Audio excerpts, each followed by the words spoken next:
Let's get to the news. Israel bombs Rafah safe zone after global calls for ceasefire, killing 45. When will it stop? Memorial Day weekend. Memorial Day weekend reminds, cares about vets plus rust, skin drops, Hank Pecker, pacifist, King run later. Do we have a blast off meme? Did you see Seth Rogen speak out against Israel? Wait, what? Bro, Seth Rogen has like spoken out against Israel a long ass time ago. Do we have a blast off meme or not? Pacifist, you shot a bear in the face. Bears are chill as fuck. No, dog. Bears are not chill as fucking Rust. What are you talking about? They literally, I tried to befriend a bear in Rust and it killed me. What the hell are you talking about, dude? Can't believe you're out here lying. Are you a bear? Are you typing this as a bear from Rust? Anyway, okay, let me blast off with this. I saw the stream title and I'm gonna lost for words. I hate this world. Yeah. We're gonna get into it. Hassan, I know this is the stupidest question, but when people say Hamas is bad, what should I say? Like, I know they're the lesser evil, but what do I say to sound sane? Like, I know what I'm saying. I was having a conversation with a classmate and she said that they built tunnels under houses or whatever. I freeze. Please help a girly out. The point always should be about who is doing the greater evil. Who is responsible for the greater evil? Okay? Hamas is a resistance group. It is born out of a desire, an understandable desire for emancipation. Of course, they're going to fucking build tunnels. What the fuck does that mean? Yeah, Israel has tunnels too. The IDF headquarters is literally at a fucking mall next to a goddamn mall. That doesn't mean you can blow up the fucking mall. That wouldn't be valid. You have to look at who has the power to end this conflict, and that certainly is not the resistance groups. It is the violent military apparatus that is an apartheid regime, unjustifiably occupying land where 5 million Palestinians are being dominated. Like, there's two different schools of thought depending on who you're talking to in this circumstance. There's the people, or three different schools of thought. There's the people that are like unconditional support to Hamas. They're the fucking best. I love them. The Red Triangle Andes, which, you know, whatever. It's not the best optics in general. There's also the people like myself who understand, especially in a defensive position, currently in Gaza, what the Al-Qassam brigades are doing are completely righteous, completely just. It is literally their fucking job. They are defending their land. They're defending their people. And therefore, the fuck are we having this conversation about? It's like the murder machine that is absolutely devastating their, absolutely devastating them that is at fault here.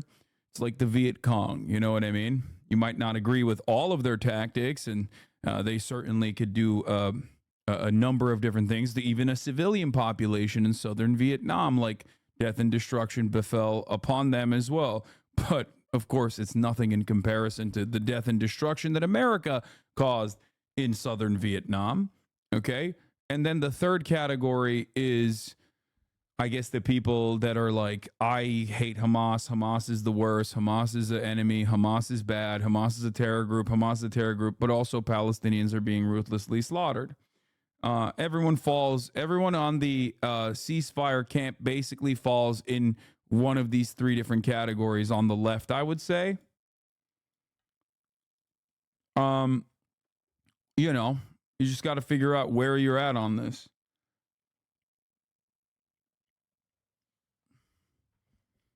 Are you the type of person who's like, Hamas is a terror group, Hamas is bad, Hamas is wrong, Hamas is blah, blah, blah, blah, blah, without like recognizing where Hamas comes from? You haven't blasted off? No, I did. I actually did blast off. I just forgot to post it in the chat.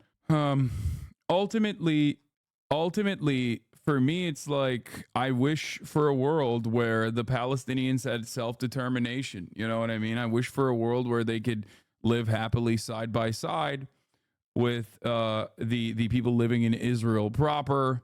They have all the rights. They have all the same liberties. They have, you know, and there's true justice in the world. And in which case, like, there would be no fundamentalist, in my opinion, there would be no fundamentalist perspective from the Palestinian side. Hamas is not popular because of Islamist fundamentalism, and Hamas is no longer as fundamentalist as it once was, regardless, obviously, but it doesn't matter. Hamas is only popular because it's a violent resistance group. They're the only game in town. This is precisely the reason why the DFLP, the PFLP, like you got fucking Maoist groups and shit working alongside one another that would normally be in contest with one another, normally be in violent armed struggle against one another, as a matter of fact, because the unifying factor here is the abolition of the apartheid. That's it. Yeah. Chinese nationalists and communists united to defeat Japan. True. It's just like there is a much greater evil that the Palestinian population has to deal with. So they don't have time to do fucking civil disagreements with one another. They don't have time to talk about what the greatest ways of like governing oneself would look like, because they're too busy not trying to be fucking destroyed. And in spite of all of that, by the way, here's the other part of it that I find very interesting. The Palestinian population overall is more educated than the Israeli population, a thing that many people never think about, okay? In spite of all of that, they still have a shit ton of universities, which fucking Israel blew up, obviously, which is gross, disgusting. I can't believe it. And killed a shit ton of their civil society leaders, their academics, and all of this stuff. But overall, like, the Palestinian population is incredibly fucking well read. These are not necessarily people who are like, I would love to live under fucking whatever the imaginations of like Americans are in terms of Sharia law or whatever the fuck, right? Whatever the racist imaginations of a white guy in Iowa is in terms of like how Muslims love to live. I don't think that the Palestinian population that has like a tremendous amount of international connection born out of like basically having millions of people living in diaspora are going to be very on board with like whatever, some kind of like Wahhabist structure, like the one that you see in Saudi Arabia, which surprisingly nobody really cares about. It's just Hamas and their Islamist fundamentalism. That's always an issue when people want to talk about the way that Palestinians should operate. So yeah, the historian Cheese, thank you for the 5-tier-1 gift to subs. We don't like Saudi Arabia. Also, would you call the idea of terrorists? Yes, the Israeli occupying force is a terrorist force, 100%. And I would go so far as, look, my distinction for terrorism, if you want to come across like a legitimate definition, because terrorism obviously is a political construct designated specifically to deny people their habeas corpus, their human rights, basically, deny them the right to a fair trial and whatnot. And considering any kind of like emancipatory force, a terror force allows governments, oftentimes settler colonies, or aligned with governments aligned with America, to do whatever kind of fucking untold violence they want to do without any international support for the group of people that are being destroyed. This is precisely the reason why Nelson Mandela was on the terror watch list long after he was out of prison and was the leader of South Africa in a democratically organized society after the abolition of apartheid. He was on the terror watch list until 2008, the American terrorist watch list. 2008. Okay? It's a bit cliche to be like one man's terrorist, another man's freedom fighter, but that is kind of the case. Or at least as long as, America chooses you to be an enemy, then you will most likely end up there. That's why the Houthis were off the terror list, because the Ansar Allah government was seen as like the only game in town. And they were like, oopsie, we did a little bit of a genocide in Yemen that we helped. So I guess we'll take you off the terrorist watch list, only to be like, actually, fuck that. You guys are trying to stop ships from going up to Israel and doing an impromptu blockade on the Red Sea. We get to do that. You can't do that. You're terrorists again. We're going to blow up your entire fucking country. Oopsie, didn't work. Operation Prosperity Guardian was a massive fucking failure. It seems like you guys are still getting enough. You guys still have a lot more weapons than we thought you would, and we are running out. So my point is, this long and convoluted point that I'm trying to arrive at is that terrorism is a political designation, and the thing that I personally care about, genuinely, that I would consider to be an act of terror is if you are broadly targeting civilian targets. Okay, you might be you might have a just cause overall, but when you target civilians, okay, women, children, civilians in general, men as well, then yes, that is an act that I would consider an act of terror. This is precisely there's a reason why I, of course, regularly will say America is the greatest facilitator of terror worldwide, because America deliberately targets civilians with regular frequency. Okay?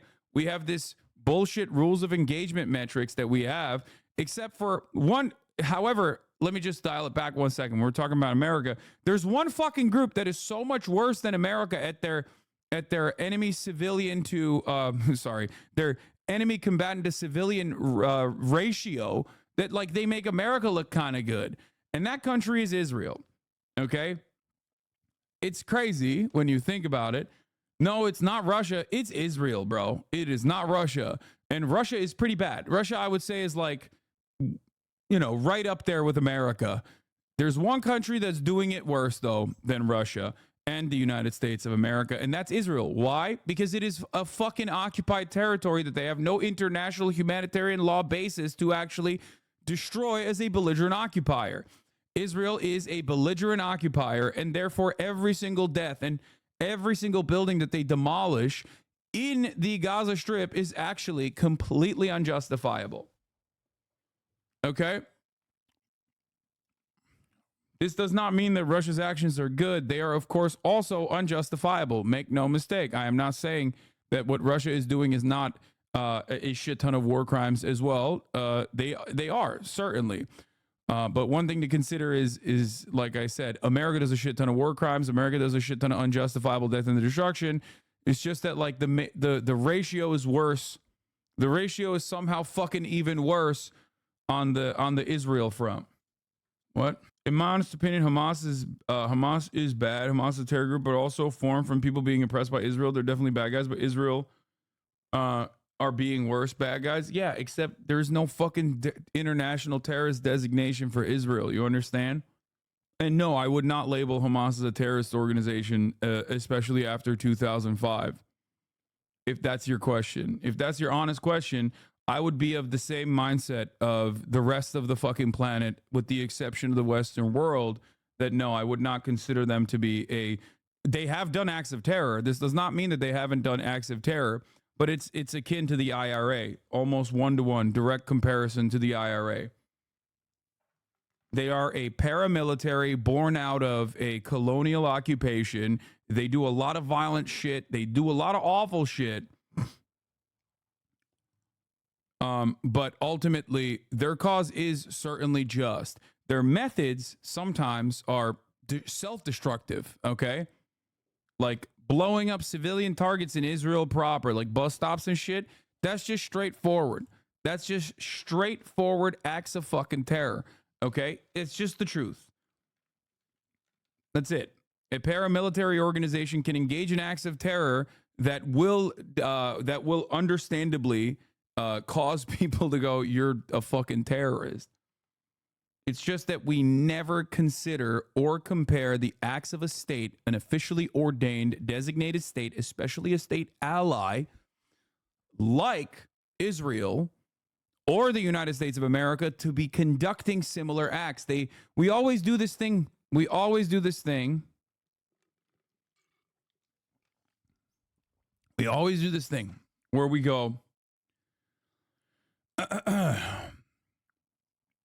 America is a democratic nation. Israel's a democratic nation. How dare the ICC try to fucking institute checks and boundaries on a democratic nation with its own set of standards? And it's like, that's fucking bullshit. You are not a real democracy. You are a theoretical democracy, and you are using that designation as a theoretical democracy to do all of these fucking war crimes without any sort of international scrutiny.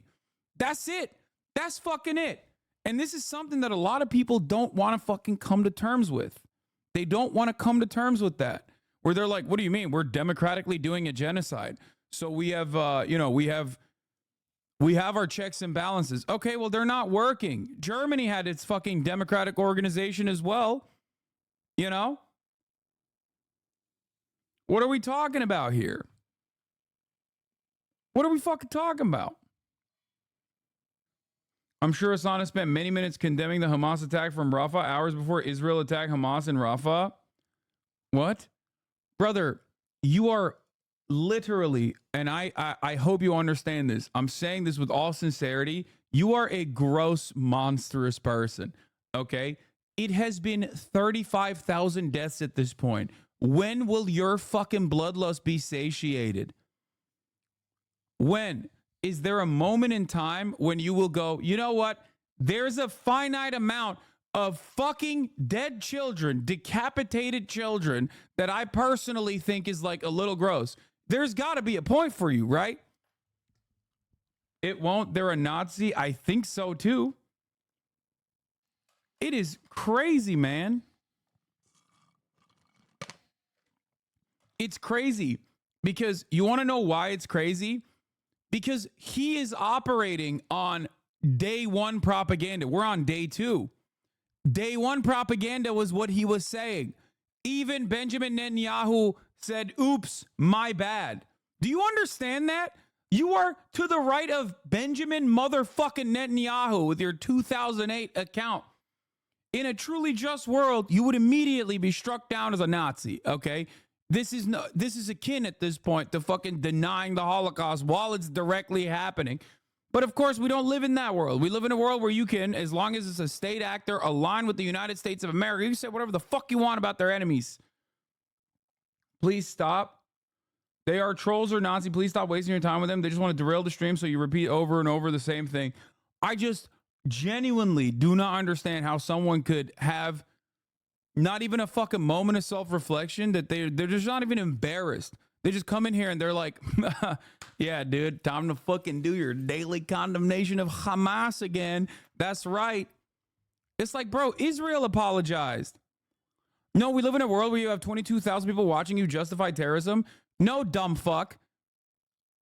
If I was justifying terrorism, I'd be sitting here talking about how fucking awesome what Israel's doing is. Like you are. You're the one who's trying to justify terrorism, and I'll be honest, not really doing a good job at it either. You're over here trying to justify state-sponsored terrorism in the form of killing 45 people. If Hamas had the same fucking large 2,000-pound bombs that they could drop on a fucking densely slammed area and kill 45 people, you would literally be losing your fucking mind, and it would be understandable for you to do so.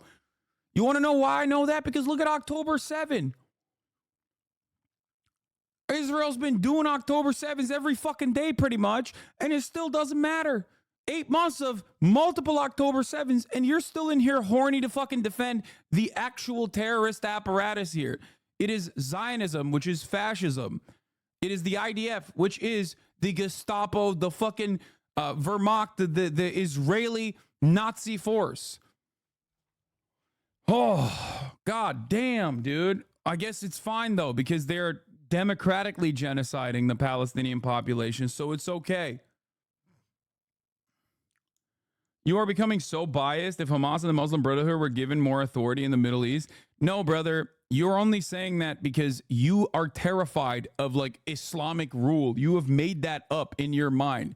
You have a very different opinion of what that actually is.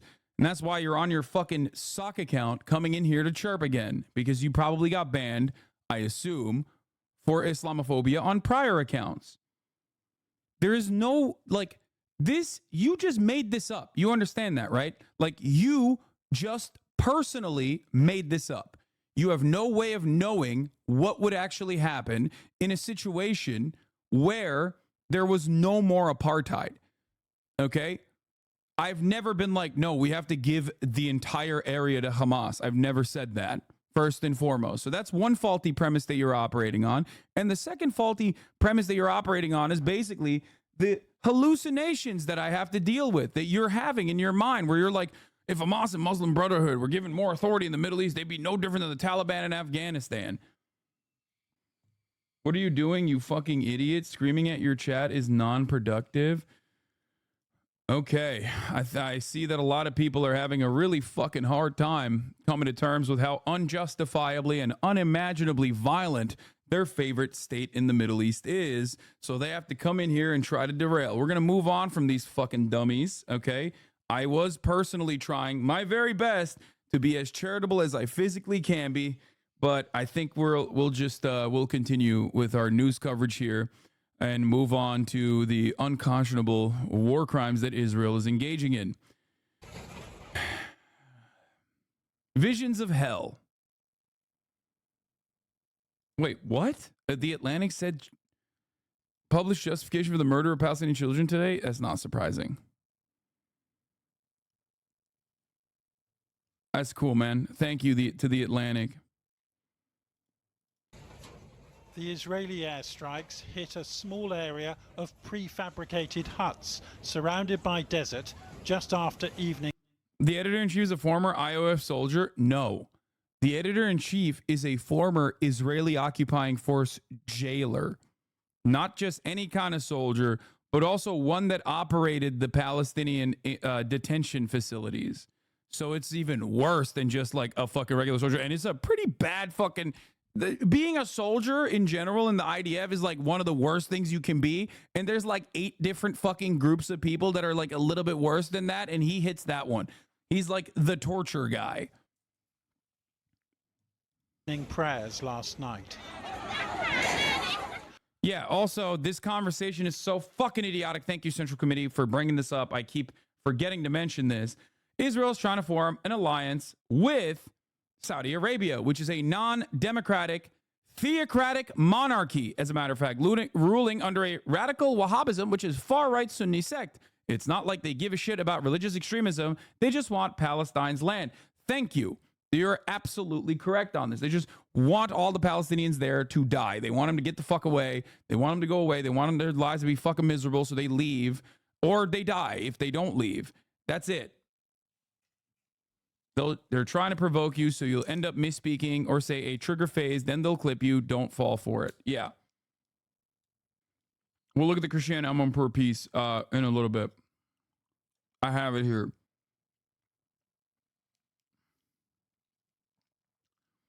The notion that Hamas are bad because they're bad is stupid. Here in Algeria, the FLN, Front de Libération Nationale, was also labeled as a terrorist organization by the French occupation and their European allies. Now it's praised as a symbol of freedom. It's always the same shit. Yes, that's why I said the IRA as well. The IRA, the FLN, and also Mandela's party as well. Okay? The Viet Cong.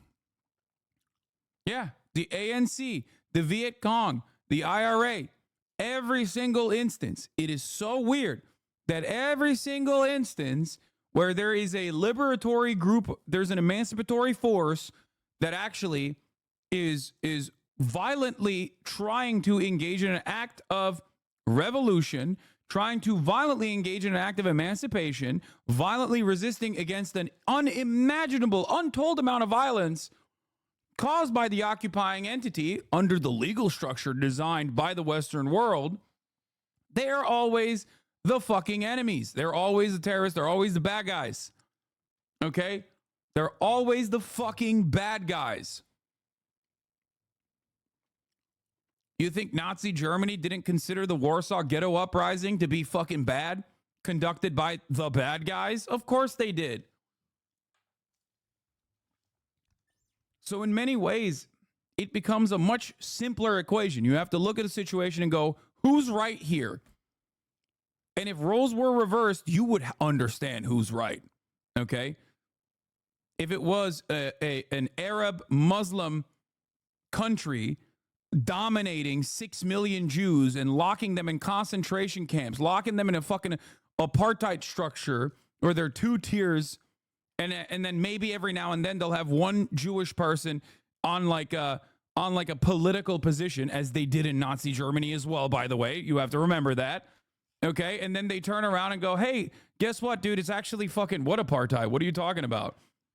As they bomb one of the concentration camps, as they bomb one of the open air prisons where almost 2.5 5 million Jews live, where they have the population registry, where they literally have complete access to their water, their electricity, all matter of commerce. And those 2 million Jews living in that open air prison rely on international aid to survive, where the unemployment is at like 60%. There is 24/7 drone surveillance. And the Arab Muslim country that's doing this would get all matter of like support from these massive countries, these dominating hegemonic superpowers that are just giving them all the fucking weapons to do so. You would know exactly what's going on there because a similar thing happened. Okay? A Hamas official confirmed that 2 senior commanders targeted by Israel were killed. This chart is cognizant of a weird coalition that occurred in the 1940s. Wonder why America's there. Weird. Because we are the fucking #1 funders and facilitators of fascism. Grinspan, a Jewish militant, killed the German ambassador in France in response to what Germany did. He was tried as a terrorist, and Nazis used to justify more oppression. But there's no doubt that Palestinian civilians were also among the dead and injured. Israel claims it used precise munitions and that its intelligence assessment prior to this strike was that what it called uninvolved civilians would not be hurt. But dozens were taken to field hospitals, including these children, prompting expressions of outrage from some European leaders. Just days after the UN's top court ordered Israel to stop the violence. Yeah, isn't that crazy? Isn't that crazy that the international community was like, hey man, you're like kind of out of control here. Perhaps you should stop being so violent in Rafah specifically. And Israel's answer to that was, no, thank you. As a matter of fact, I will not be doing that. And I will get even more violent than you ever could have imagined. It's great. Thank you. What kind of conscience and religion does this? What kind of humanity? Where is the world? Where is the Islamic nation? During the night, we received a total of 28 people who were dead on arrival and 180 wounded who were then stabilized and referred to the very few remaining medical structures within the area.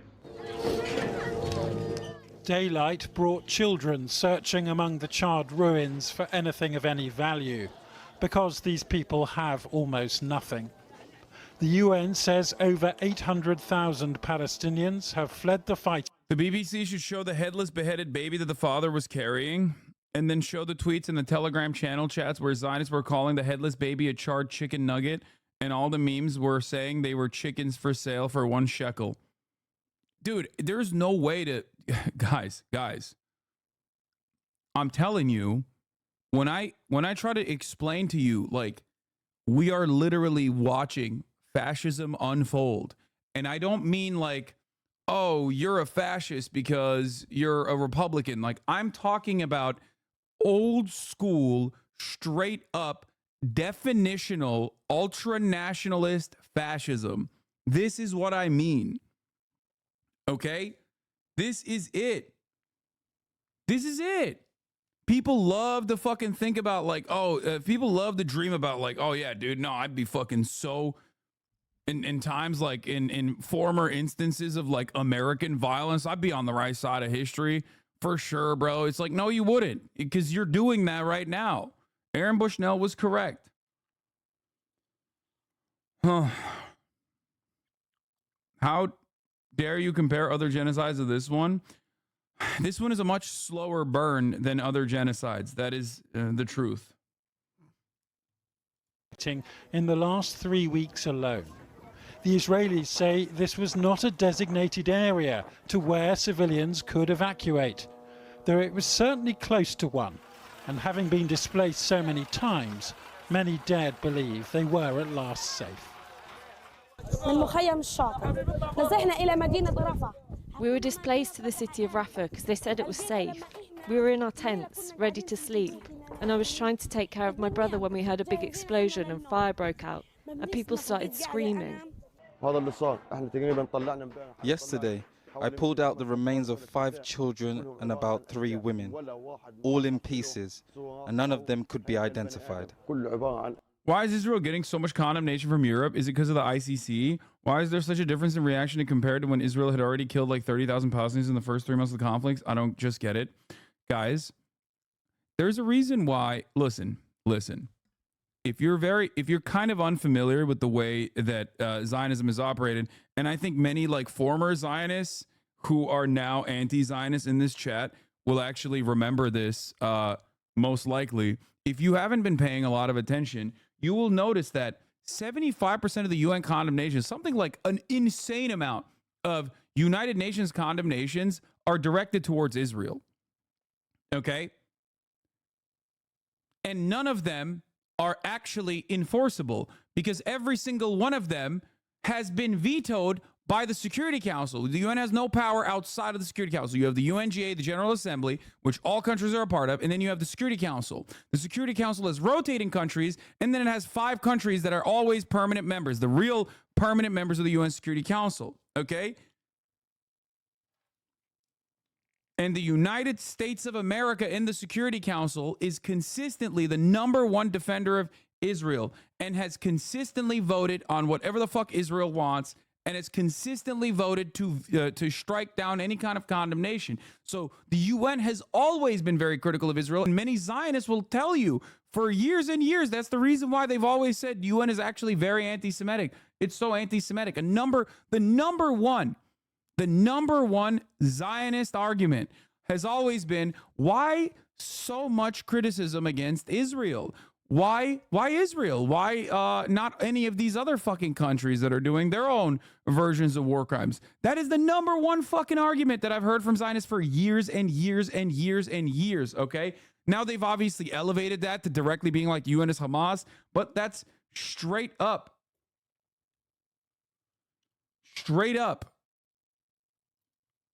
an old school Zionist take. The only reason is because America defends Israel. So none of those condemnations ever amounted to anything. Okay? The major difference is now, beyond those condemnations, the world is paying attention. Young people are paying attention. That's the major issue right now. And that's why there's a lot more pressure, and that's why these international organs are feeling like they have some kind of momentum. They feel galvanized. They see what is going on, and can actually take action. The other side of this equation, of course, is obviously Israel's own personal behavior, its own personal conduct thus far. Israel has gone above and beyond. There has never been a siege that has been this violent, this brutal, this bloody. Okay? Israel has done mowing of the lawn operations time and time again in the Gaza Strip. It always is the same exact situation, okay? There's a ceasefire. There is a Hamas follows on the conditions of said ceasefire since the pullout. There's a ceasefire that is agreed upon. Then Israel starts brutalizing the Palestinian population in the West Bank. Hamas says, yo, cut that shit out. We're going to fucking lob some rockets. Okay? Then Israel says, lol, okay, good luck. And then continues brutalizing the Palestinians in the West Bank. Hamas throws a couple rockets or maybe like takes a fucking IDF soldier hostage or whatever the fuck. And then Israel turns around and engages in a siege. They siege Gaza. They kill a shit ton of people, a couple thousand people here and there. They blow up a bunch of fucking buildings. And then they turn around and inevitably arrive at yet another ceasefire for a couple years. And in that ceasefire period, while many Americans are not paying attention, while many Israelis are not paying attention, the Israeli government is still very much operating in the exact same violent and brutal ways. The apartheid, that is, of course, whether it be in the Gaza Strip, removing, implementing unimaginable trade restrictions, putting the Palestinians on a fucking caloric deficit that they openly say is putting them on a diet. And on the West Bank, they have the military occupation. No state with contiguity for Palestinians on their own fucking ancestral homeland that the United Nations literally told them this is your thing. Huh. Actually insane that they can just get away with all of this like nothing is happening. I just don't understand. It is because of the United States of America that they can get away with this like there is nothing happening. We give them the weapons and we give them the political cover. That's it. This is precisely why I say America fucking bad, okay? That's it. That's it. There's no way that they get to do this without American support. None. The scale of what happened last night has forced Israel's Prime Minister into calling this a tragic mistake. In Rafah, we already evacuated about 1 million non-combatant residents. And despite our utmost efforts not to harm non-combatants, something, unfortunately, went tragic. Yeah, oh, it's a tragic mistake. A tragic mistake. I never thought that this would happen. Oh. Piece of shit. Yeah. Meanwhile, as Netanyahu is like, oh, it's a tragic mistake. His fucking mouthpiece is celebrating the Rafah attack. Like it's a Lag BaOmer bonfire. Of course. Tragic mistake, by the way. Oh, dude. Oh, yes. Thank you. Hasanabi. I literally thought you were going to use this as an opportunity to fucking serve a 3-minute ad break at the top of the hour. So thank you for actually sending me, not that, but instead, the actual thing that the Israeli Defense Force tweeted last night. Oh my God. Which, by the way, at the top of the hour, there is a 3-minute ad break. I'm going to do that right now. Obviously, I'm going to serve that right now. But this is the other aspect of this. This is the other aspect of this that I have to mention, which is that the IDF did exactly the same fucking bullshit that they do every time. Every fucking time. Every time, dude. Oh. They immediately came out with a justification for it. Okay? It's so strange, dude. It's so strange. Perhaps that is why more knowledgeable people in the immediate aftermath of the Al Ahly attack was like, hold on, I don't think this is a fucking exploded ordnance, even though it kind of looks a little weird. And everyone was like, wait, but Israel said they didn't blow up the hospital. I was like, bro, they fucking blew up the hospital 2 days prior. What are you talking about? The fuck do you mean? And they've blown up every hospital since then. Remember that. Anyway, the 3-minute ad break is here. Young Slug, thank you for the 10 community gift subs, allowing 10 people to no longer see the ads at the top of the hour. Okay, here's the 3-minute ad break now. So what's up? Last night, the Israeli Air Force site carried out an intelligence-based precise strike targeted senior Hamas terrorist Intal as Sultan. Contrary to Hamas's lies and misinformation, the strike did not take place in the Al-Mawasi humanitarian area. This is the area where the strike actually happened. Calm down. Your haters would love to clip this. Wait, what? What did I say? I didn't say anything that, like... Clip what? Yeah, only hours before Netanyahu decided to claim the strike was a mistake, the IDF edited the humanitarian zone again. The one they had unilaterally declared to say refugee tents they struck in Rafah were not a part of it. Okay? So just something to consider here. There is no amount of fucking cruelty or brutality or violence that Israel won't do. And there's no amount of lies that they won't tell. That's it. Like, since October 7, there have been, unironically, less real statements that the organs of communication and propaganda from the Israeli government have made than lies. If you look at all of the statements that they offer for one truthful sentiment that they express, there is 700 lies. Every single thing. Now, that's not unique to Israel. That's what every government does, okay? The one thing, however, that is unique to Israel, okay? The one thing, because, like, dude, come on. I'm an American citizen, okay? It's like listening to the fucking State Department yap about like weapons of mass destruction and then justify an untold amount of cruelty that we subject the rest of the fucking planet to. That's their job. That's what the government does, okay? So don't misunderstand me. I'm not saying like some anti-Semitic shit, which is what a lot of people immediately get into a defensive posture against and go, oh, you must be saying this because, oh, they're Jews. They lie all the time, right? No, motherfucker. They're the government. Of course they're going to lie. The difference, however, with the way and the consistency in which Israel lies is that they don't even put effort into it. It blows my fucking mind.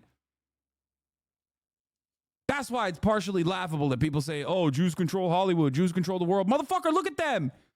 Look at these Jews in Israel. What happened? They can't even fucking put together a decent, halfway decent lie. What happened? What, do they not have like a single fucking marketing manager? What's going on? Do they not have like an Ogilvy guy there? It doesn't make any sense. They literally would just be like, yeah, guys, they're terrorists. They're terrorists. They're terrorists. And here's why. Okay? Here's why. Here's why. It's because they don't need to. Because America has nestled Israel in its fucking bosom. Okay? That's why they don't think they need to lie adequately. That is the reason. It is basically the worst propaganda I've ever fucking seen. There's no, like, dude, even when the fucking pipeline blew up, like, the only thing I can think of, is like when America tried to be like, Russia must have blown up its own pipeline. Do you remember that? That was like an instance where I was like, come on, dude. Come on. Like, that's crazy. Okay. The fuck are we doing here? You know what I mean? Like, there was a mass blast where the American government was like, yeah, the Russia probably blew up its own pipeline. We don't know who did it. Definitely not our allies. And it was just like, dude, you're on autopilot. Are you fucking serious? You couldn't come up with something better than that? Like, you know what would have made more sense if you said like the orcas did it, you know? Oh, God, I fucking hate this disgusting groiper Nazi freak literally everywhere. Thank you, Elon Musk. You are so great. I swear to God, if I was like,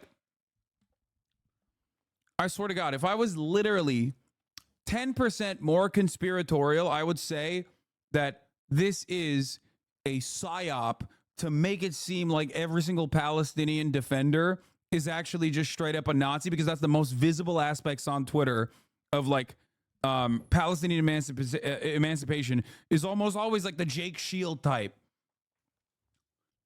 It's just like, it's so fucking gross, dude.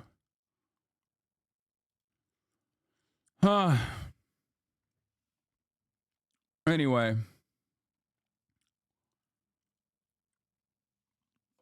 It's crazy how the whole Elon plus ADL partnership ended up with every report of open anti-Semitism on the platform getting immediately dismissed by the supposed safety team on Twitter. Spoiler alert, is just boss now. Yeah. AOC says the idea of attack on a tent camp of innocents in Rafah is an indefensible atrocity. This was done in open defiance of POTUS's red line and the ICJ's call for a ceasefire. It is long past time for the president to live up to his word and suspend military aid. That's right. That's great. AOC acting like Biden has a genuine red line. Bro, what do you mean? That's like phenomenal fucking political pressure being conducted literally from the right. She is a fucking congressperson. What are we talking about? Yeah, of course, dude. That's what you're supposed to say when you are literally a part of the government in the Democratic Party. What are you talking about? Shut the fuck up. That's her job. She's doing her job. She's doing it in the right way as well. Of course, we know that Biden's red line is like ridiculous. It's copium. You know it is. Oh my God. You don't understand anything about fucking You don't understand anything about applying political pressure from inside of the fucking party. Guys, if you're anti-electoralist, just don't care about AOC. That's it, and move on. I don't know why I have to constantly hear from people who are like, I'm not going to vote. I don't care about voting. Fuck voting. I'm actually going to magically wish for for the socialist revolution to occur as a consequence of the internal contradictions of capitalism. It's going to fall apart, and socialism will magically happen. If that's your opinion, okay, or if your opinion is that, like, no, I'm a part of a Marxist-Leninist vanguard party, and we're going to literally seize a forward operating base right now. We're on our way. If that's your take, then don't care about AOC. That's it. It's not for you. This conversation is not for you. It's for like millions of Americans who do actually think of AOC as like somewhat of a radical figure, but I like her because she's young. And it's seemingly on my side when it comes to the interests. On my side when it comes to like, some good ideas. She got some good ideas. Okay. They're saying Biden doesn't have a red line. No, of course I know Biden doesn't have a red line. They're telling that to me. Okay? You think I don't know that? I just said Biden keeps fucking magically cutting the red line exactly around whatever Israel is doing. There is something very different about me having an opinion on this and AOC making a public statement as a very popular congressional representative in the Democratic Party. Okay? Of course, this is a very appropriate mechanism for pushback. That is the type of shit that actually gets her broad coverage. That is how she can fucking go to CNN and talk to Jake Tapper, because she doesn't call Jake Tapper a cunt like I do, okay? Even though Jake Tapper is a cunt. Do you understand? What do you want? What do you want her to say? Be like, yeah, we need to off with Biden's head. Yeah. Fake Tapper. That was so good. Can you explain more why Israel is Israel's fascist? I always have trouble arguing this point. Okay. Let's do this very quickly. Are you ready for this? Let's say, what is fascism? Okay? Let's Google that. Let's start there. Fascism is a far-right, authoritarian, ultranationalist political ideology and movement characterized by a dictatorial leader, centralized autocracy, militarism, forcible suppression of opposition, belief in a natural social hierarchy, subordination of individual interests for the perceived good of the nation or race. Now, this is the Wikipedia definition, which is like, not great, right? It's not great. However, having said that, Israel and Zionism in general as an ideology hits almost every single fucking marker on this list. If you were to look at, let's say, Umberto Eco's like your fascism or the 14 tenets. Where is it? Oh. Ultranationalism, combined with the myth of national rebirth, is a key foundation of fascism. Robert Paxton argues that a passionate nationalism is the basis of fascism, combined with a conspiratorial and Manichaean view of history, which holds that the chosen people have been weakened by political parties, social classes, unassimilable minorities, spoiled rentiers, and rationalist thinkers. Roger Griffin, and this is the best definition for the record of fascism, much better than the other thing that they were talking about, identifies the core of fascism as being palingenetic ultranationalism. What does that mean? Palingenetic ultranationalism. It means that one group of people that has been ordained, that has been decided on as the in-group, the powerful in-group, engages in an unimaginable, untold amount of violence to those who are on the out-group. Okay? And there is a mythology that you basically build around this in-group. For Israel, the in-group is the Jewish population. Okay? And the history and the national mythos surrounding the development of Israel and the continuation of the Israeli apartheid is, which by the way, this is the foundational plank of Zionism, is the 3,000-year history of Jews in the land that they consider Israel, that they think is theirs. Okay? And no amount of cruelty to the outgroup, Palestinians, whether they are Christian or Muslim, doesn't matter, but Palestinians broadly, is seen as too much because it's 3,000 years of national mythos. It's 3,000 years of history. How dare you? And this doesn't mean that there is no real part of Israeli history or not Israeli history, sorry, Jewish history that understandably causes frustration and fear. There is a lot of trauma, okay? There is a lot of trauma in the Jewish past. And it's not just the Holocaust either. We're talking about pogroms. Jews have always been historically considered, even when we were talking about like villagers, okay? They were like, oh shit, the well doesn't have like adequate water. Our children are dying. Who's to blame? Oh, it must be the Jews, my lord. Okay? Literally, anytime some shit goes wrong, they're like, it's Jews. Jews did it. Jews did it. For 3,000 years, no matter what. Okay? So there is an aspect of shared Jewish culture and shared Jewish history that also legitimizes some of these fears, okay? That like if there isn't a Jewish ethno-state, we are going to get Holocaust again. We're going to get Holocausted again. Okay? So that actually, in my opinion, makes it even fucking harder to shake a lot of people off this position. Not that it fucking matters though at the end of the day, because there aren't that many Jews on the planet. 15 million total. 6 million in the United States of America, or even larger number than that. There's 6 million in Israel, sorry. Okay?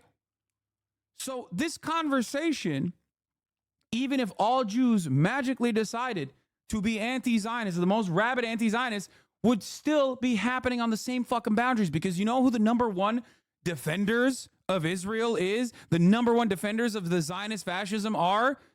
It's Christians. And it always has been Christians. It's American evangelical Christians that are literally 10x the number of Jews in general. And this is, weirdly enough, something that we never discuss.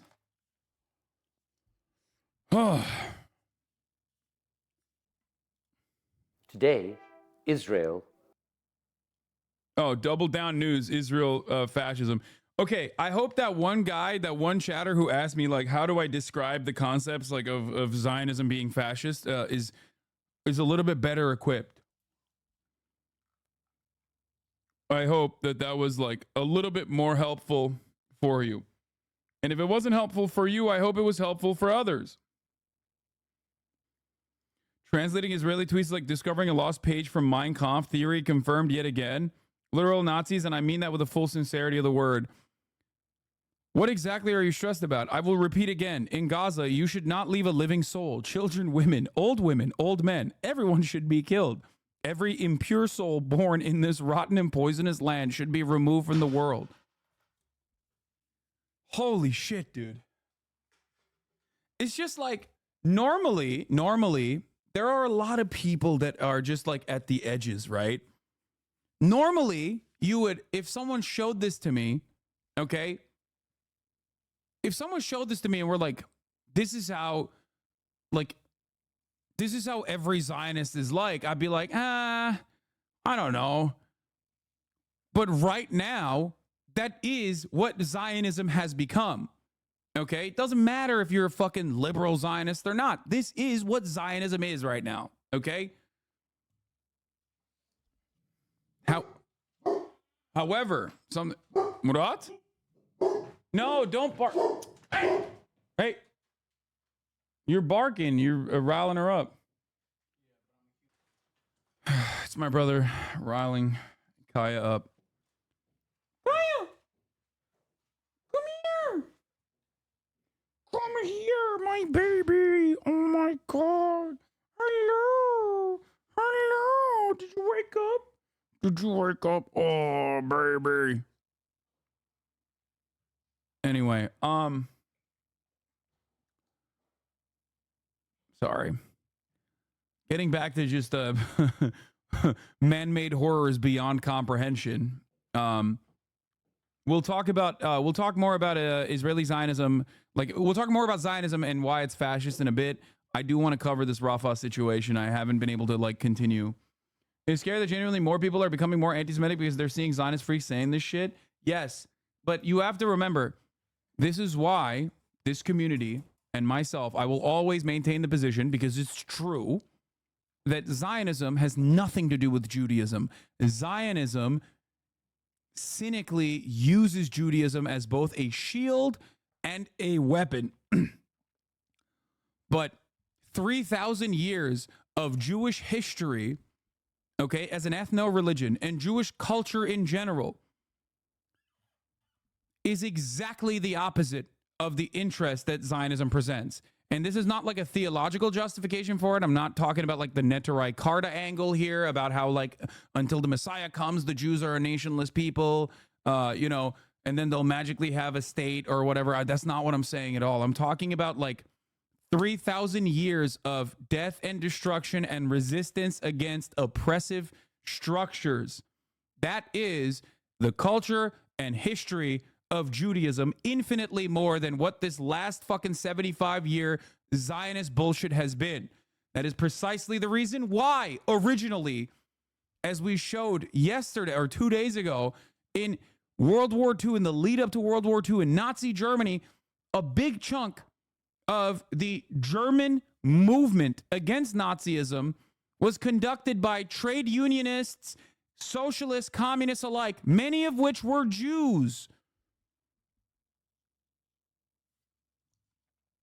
That's why the late, great Michael Jamal Brooks used to say that it is his Jewish values that guide him and teach him to resist apartheid, to resist Zionism. Anyway, so it is my position that Zionism, of course, doesn't represent all Jews. Jews are not a fucking monolith. No one is a monolith, okay? And Zionism certainly does not represent all Jews.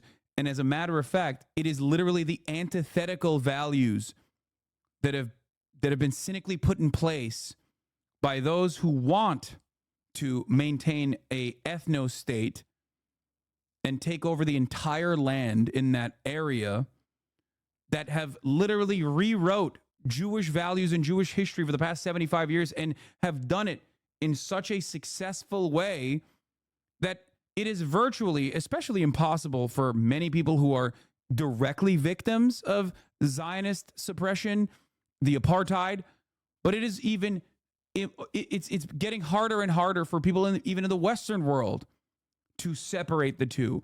And I think this is a very dangerous prospect. It's a very dangerous prospect for Jews in general, okay?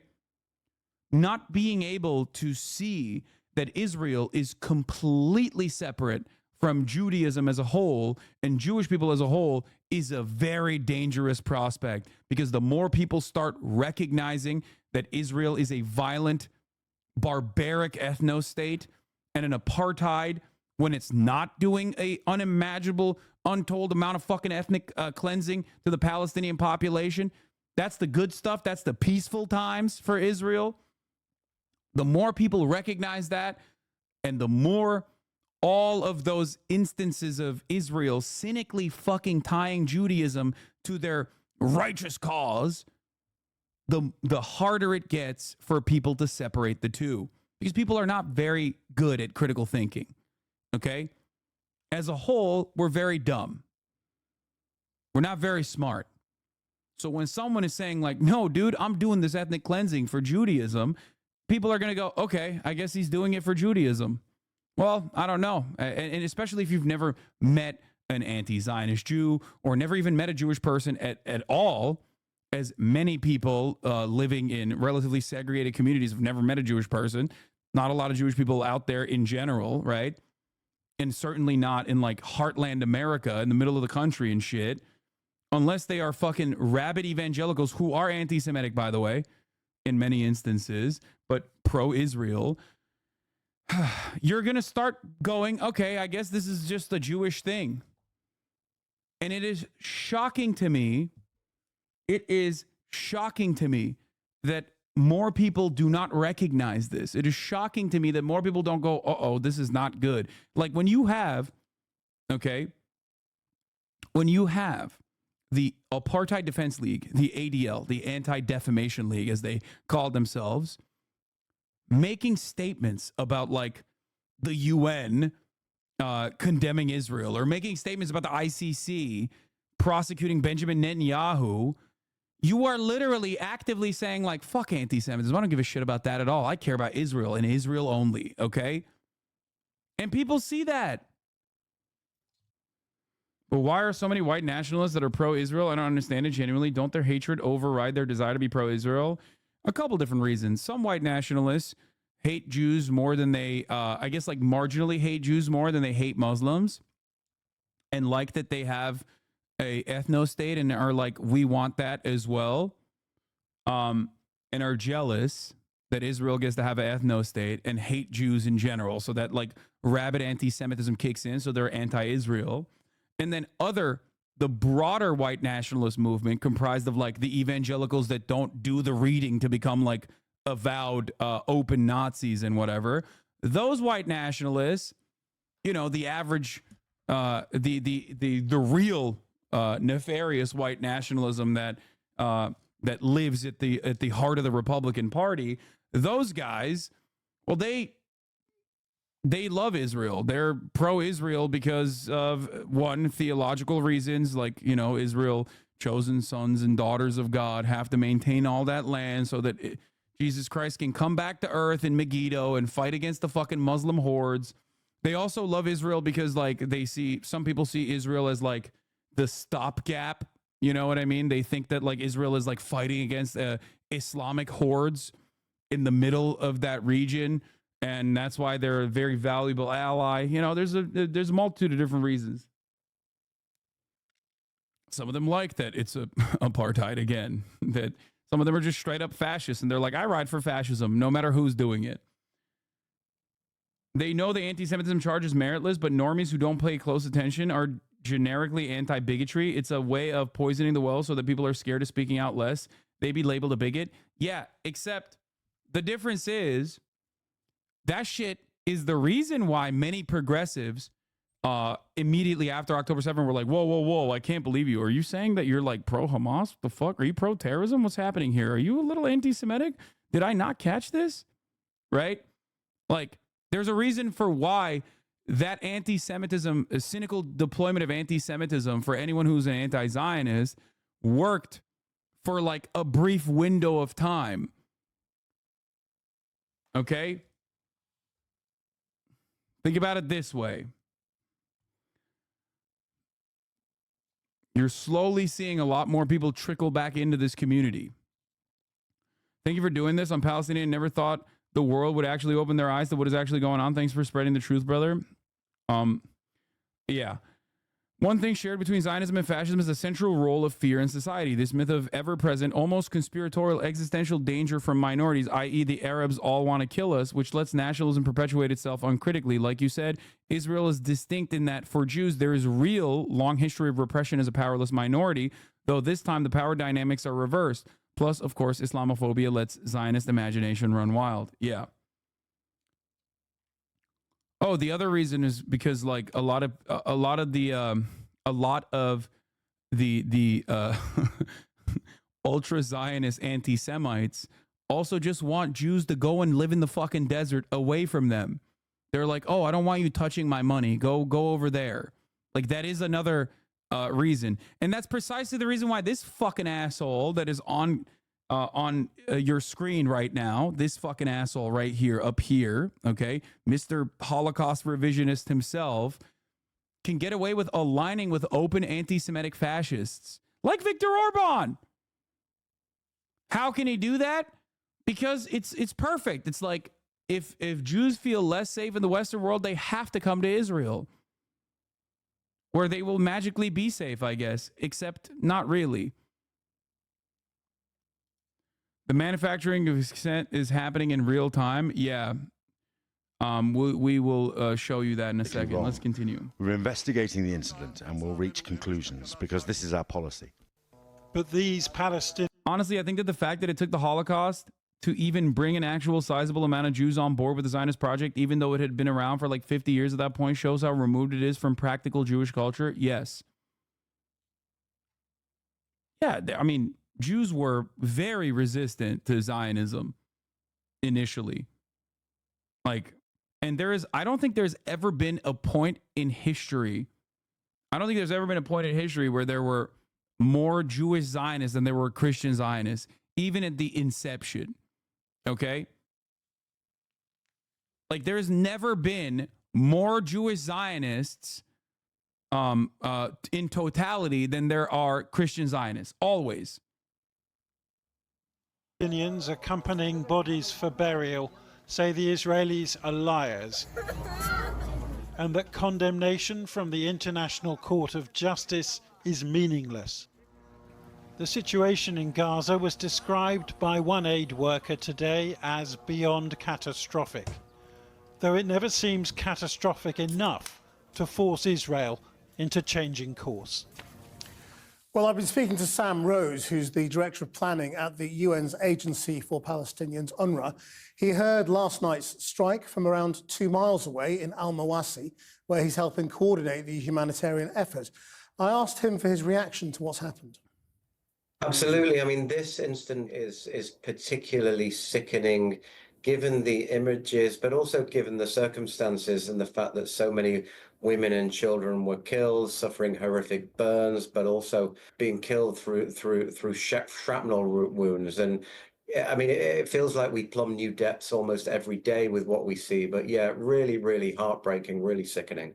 What do you make of the way the information comes out, or what can we read from that? In that, at first, Israel explained the attack and explained that they were targeting particular members of Hamas, and it's taken a few hours, but now they've said this was a tragic error. I mean, we've seen attack after attack. We're at now 36,000 people killed, the majority women and children, given the breakdown of the population. So tragically, this is one incident amongst many, around 100 people killed in other parts of the Gaza Strip overnight, we understand, at least according to the figures of the Ministry of Health. I mean, what appears to have happened on this, and I can't comment on Israeli military strategy or communications, is it's the almost universal outcry and horror of this coming on top of everything else and the circumstances in which it happened. A camp of civilians, a camp of largely women and children who've been forced to flee to these areas anyway, been assured that these areas were part of a safe humanitarian zone, and coming so close to the ruling from the International Court of Justice, the highest judicial body in the UN, calling for a halt to the conflict. This is what we've seen. Israel also says it did kill Hamas leaders in this attack. Does that mean it is routine that Hamas is mixing in the civilian population, even in areas that are supposed to be for internally displaced people? I mean, these are very, very crowded areas of Gaza, very built-up areas. It's impossible to say with any certainty, but there are rules of war. There are rules of war on the Hamas side, but there are rules of war on the Israeli side, and on both sides, in terms of protecting the civilian nature of certain areas. But there are also rules regarding proportionality and avoiding excessive civilian casualties. And when you have an incident like this, it's hard to see what immediate military objective could justify such an attack. The reason why Channel 4 and every other the reason why a journalist will ask these questions is not because he believes it. It's because he needs the expert to fucking clarify for the average person. This is not for you. This is for your dad, okay? This is for your mom. You need to understand, like, I am already well poisoned, okay? The well has been poisoned a million times over for someone like myself, especially when, you know, I am, despite the fact that I look very white, my name is Hassan, okay? Many people are not going to listen to me. Your parents, I mean. Or many people who have heard time and time again how much of an Islamist fundamentalist I am and how much I love terrorism and how I fucking think America bad. That's all I care about is America bad. They're not going to listen to me, which is precisely the reason why. This is precisely the reason why when Channel 4 is conducting itself this way as a outlet of journalism, they are going to ask these sorts of questions. This is the type of shit that you're supposed to be showing your parents who are just like a little bit confused about what's going on and can have their well poisoned. No, poisoning of the well is what I was referencing. I'm not saying well poised. My mom likes your take on Conan. I mean, this comes after recent statements by both the International Court of Justice and the International Criminal Court. What is the mood where you are now about what is going on in the light of all of that? The mood is one of numbness, it's one of hopelessness, it's one of exhaustion and despair. People, you know, how long is this going to go on? And this real dread that there will just be more of this unless it comes to an end. I mean, people here are absolutely exhausted. They've got violence, brutal violence impacting every aspect of their life and their being. So really, really desperate times right now for the people of Gaza. Sam, thank you very much indeed. Thanks, Christian. Hello, I'm Geetha Gurumuthy. Welcome to BBC News Now. And we begin with the Israel-Gaza war. And there is growing condemnation of an airstrike near Rafah, which Palestinian officials say killed at least 45 people, including women and children at a refugee camp. An Israeli government spokesman says the initial findings of its investigation are that an airstrike against a Hamas compound nearby set off a fire which killed the Palestinian civilians. The Palestinian presidency in the occupied West Bank described the strike as a massacre and accused Israel of... Wait, what? Hassan, we should be making sure Trump doesn't get elected. If you keep on saying untrue things like Israel's an apartheid or genocide, you only help him get reelected, and then you'll see a real genocide that we could have prevented.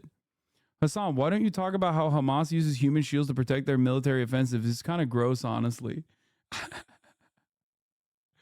I love when the October 7 leavers come back in to chirp. No, this is just like, this is straight up. It's not even blue and on. This person doesn't give a shit about anything. It's just that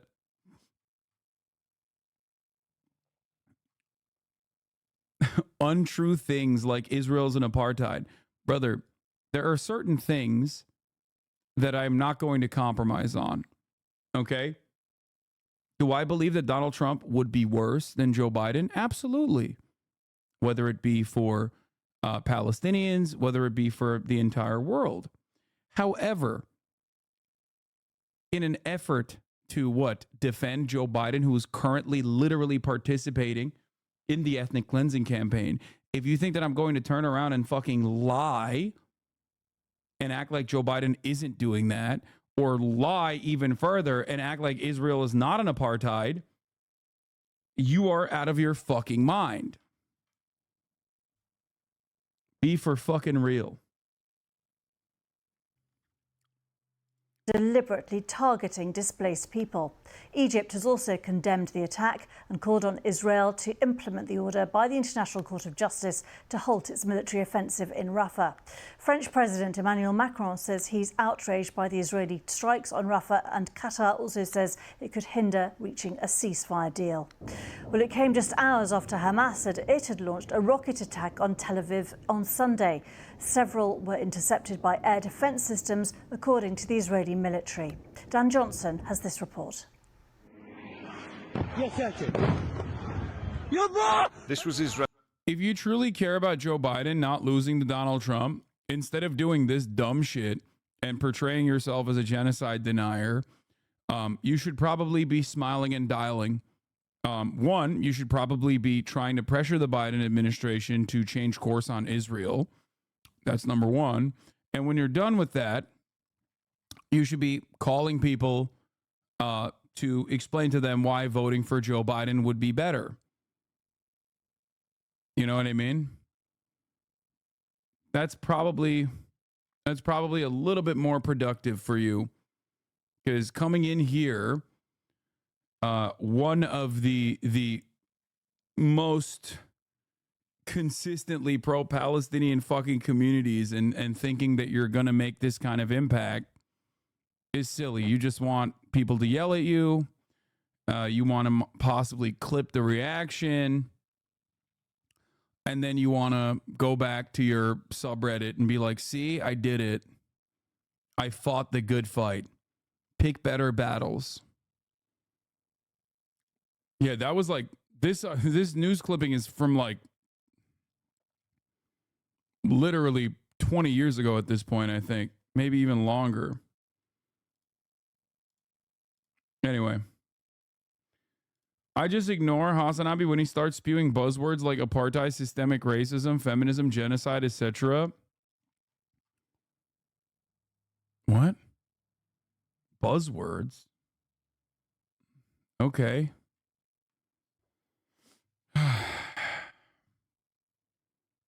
Isn't that a Brianna Wu tweet? No, it's a Bernelli take. I love how personally, intellectually incurious so many fucking people are, that they unironically posture like they're somehow better than these like Republican charlatans, right? Because that's like straight up the take that you would hear from a dude who's like a MAGA supporter. You know what I mean? Like, oh yeah, these fucking buzzwords like systemic racism, it doesn't exist. Shut the fuck up. Meanwhile, this supposedly elite community comprised of like all of the greatest minds you've ever seen that spend an unimaginable amount of time on Reddit have basically dulled themselves and negatively polarized themselves into this position where they're literally operating on anti-intellectual boundaries. Like they just straight up, there's no difference than buzzword like feminism is a straight up anti-intellectual sentiment. That's it. How the fuck do you carry yourself as like beacons of as titans of intellectual honesty that you can only arrive at through debate, while simultaneously saying stuff like, well, that's just a buzzword, man. Genocide is just a buzzword. No, that chatter is just making a joke. Or basically repeating what some of my naysayers say.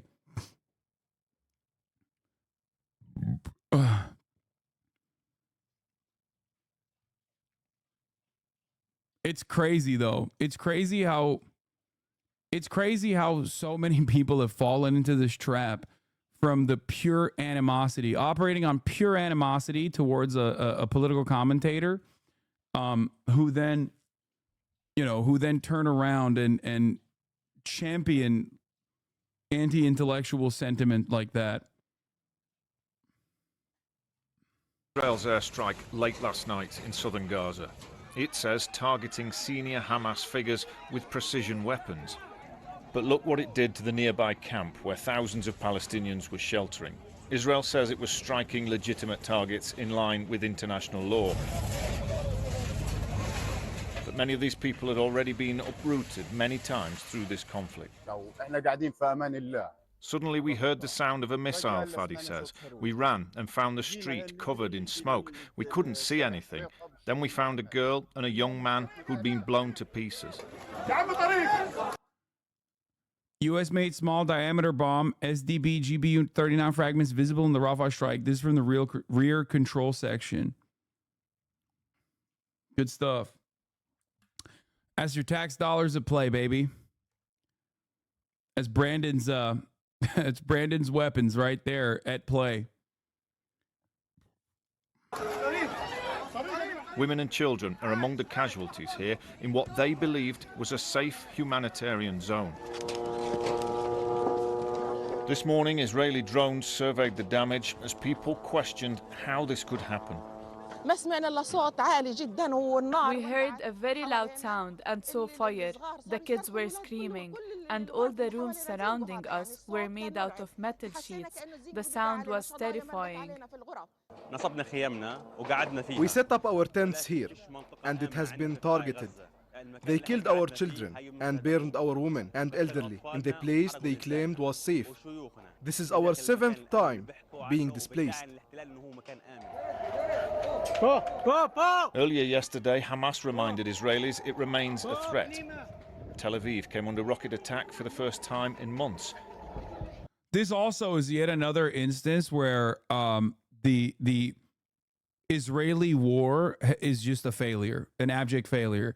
Anytime there's fucking air raid sirens, anytime there's bomb sirens in any part of Israel that isn't like, I guess, northern Israel, it's just another reminder that like the entire ethnic cleansing project was an abject failure.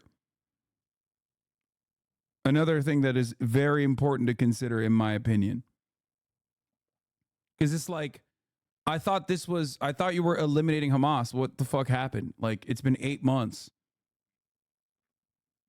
I don't know if my autism that makes me have blunted emotion towards the conflict, but I will never understand how anybody can see Hamas not good, condemn, throw a rock against the greatest anti-defense system in the world, and then Israel glasses the Palestinians in response and think that both sides are equal, or if Hamas simply laid down their arms, everything would be chill. Who holds the bigger stick to enact change? Yeah, no, it is that simple. It is literally that simple. It's just Israel has all of the power to stop this and choose not to. There are questions over Israel's military strategy and an international court ruling against it. Israel continues the military action that has been asked to stop.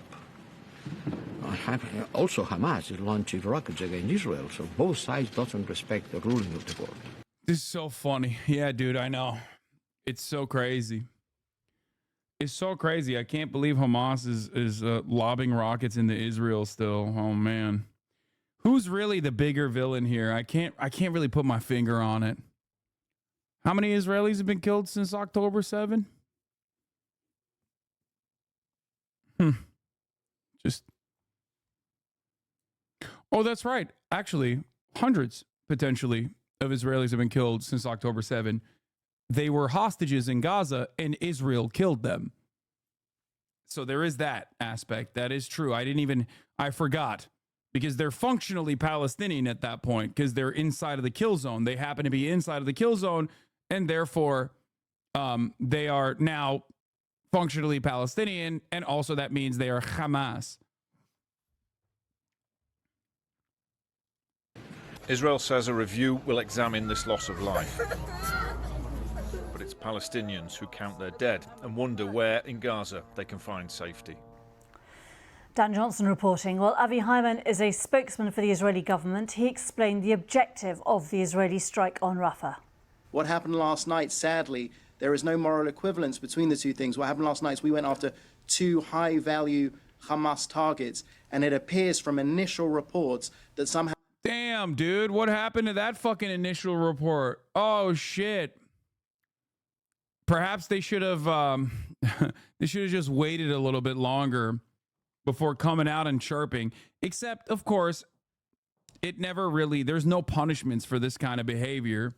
So it doesn't really matter. Why would you not lie on television if no one fucking fact checks you? Or if no one goes, hey, didn't you lie like this before? And like 100 times in the past 8 months? Yeah. I mean, this, like I said, this is a newspaper clipping for like 25 years ago. I don't know exactly when it's from. Israel style of public relations. Sir, a quick guide to Israel's PR methods. 1, we haven't heard reports of deaths. We'll check into it. 2, people were killed, but by a faulty Palestinian rocket/bomb. 3, okay, we killed them, but they were terrorists. 4, okay, they were civilians, but they were being used as human shields. 5, okay, there were no fighters in the area, so it was our mistake, but we kill civilians by accident. They do it on purpose. 6, okay, we kill far more civilians than they do, but look at how terrible other countries are. 7, why are you still talking about Israel? Are you some kind of anti-Semite? Test this against the next interview you hear or watch. Adam Johannes, Secretary Cardiff, Stop the War Coalition. That literally, this is not even from, this is not from like this round, okay? This round of ethnic cleansing.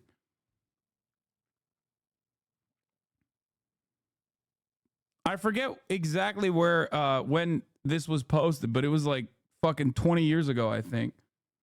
It's literally from 2001, I think. I've been saying this since day one. They killed a third of Hamas fighters while they recruit a bunch more, destroyed only a third of the tunnels, bombed a bunch of hostages, and strengthened Hamas politically to unprecedented extents. The only achievement is a temporary weakening of Hamas's direct civil/military control. It's not just genocidal, it's completely nonsensical. Well, genocide is completely nonsensical. Think about it this way. The final solution. Think about the final solution for a second. What the fuck are you doing wasting resources while you open up new fronts of the war and get your shit pushed in? Genocide is always nonsensical. Like, that's the whole point. This is why we say fascism is a death cult. This is why we say fascism is like inherently a suicidal ideology. It just makes no sense when you're like, well, what are we doing here? Is a question one must ask.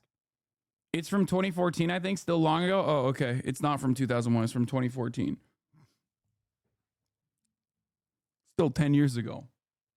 And still not after October 7. What is this? Liberals keep outing themselves. Me watching Muslims get deported under the new Muslim ban that the 6-3 court upholds.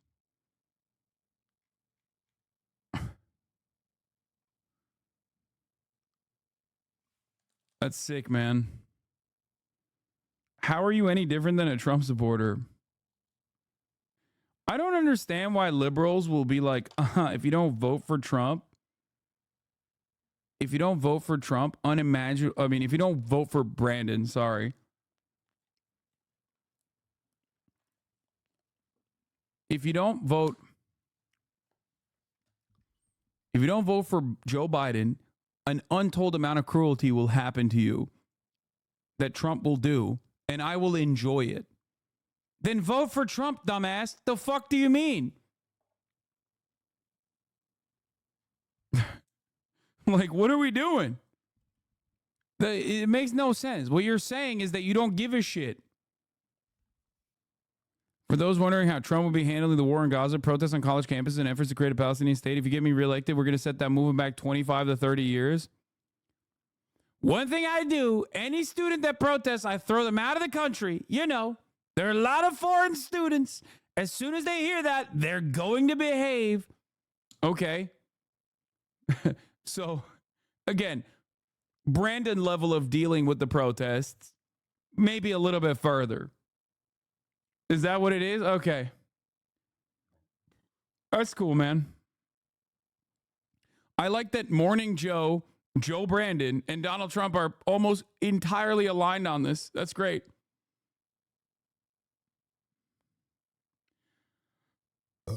How a fire broke out, and that was that sadly took the lives of others. Now I say it appears to because it is under investigation, and the IDF investigates every accident of this nature to see what actually happened.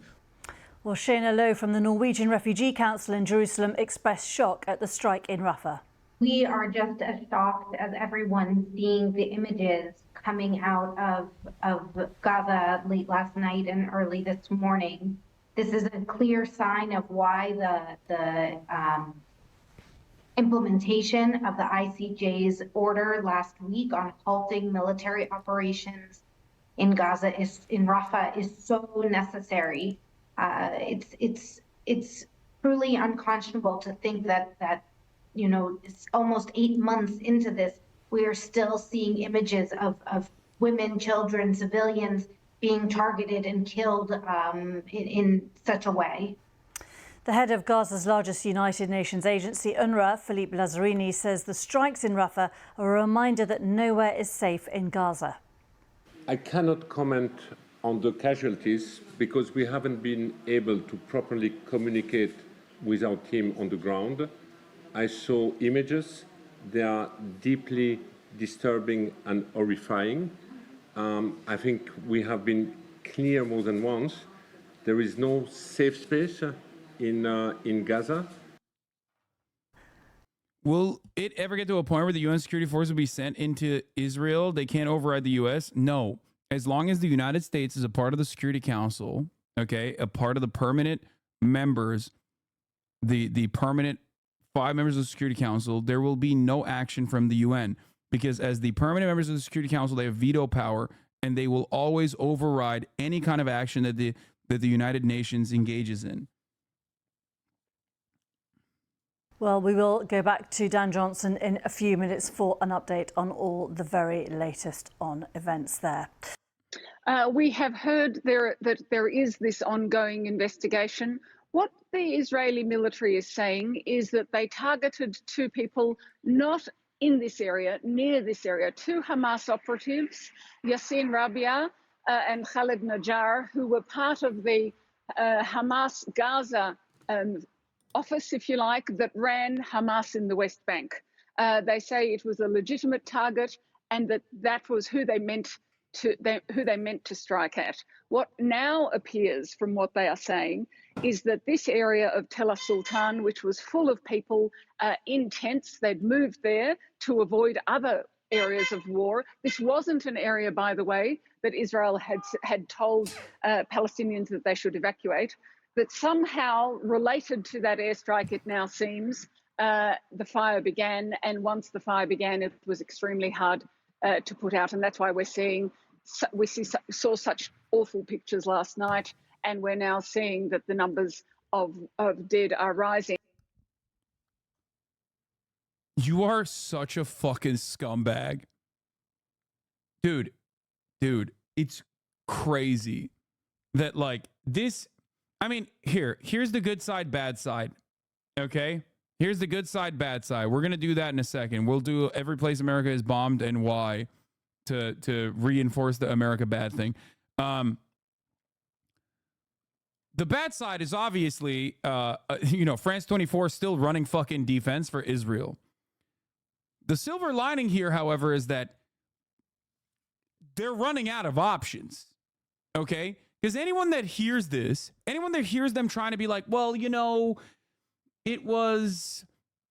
it's not the best. They were just like trying to deal with like high-ranking Palestinian leaders, Hamas leaders that work for the, they're in charge of like West Bank operations. And then there was a fire and maybe Israel told them that area was safe, but maybe it wasn't safe. Like, notice how the defense for Israel has moved, okay, notice how the defense for Israel has moved from like, no, they deserve it. This is totally just. Remember October 7th to like, it's just like they didn't mean it. And it's a set of unforeseeable actions that were put in place, like a domino effect that decapitated babies. You know what I mean?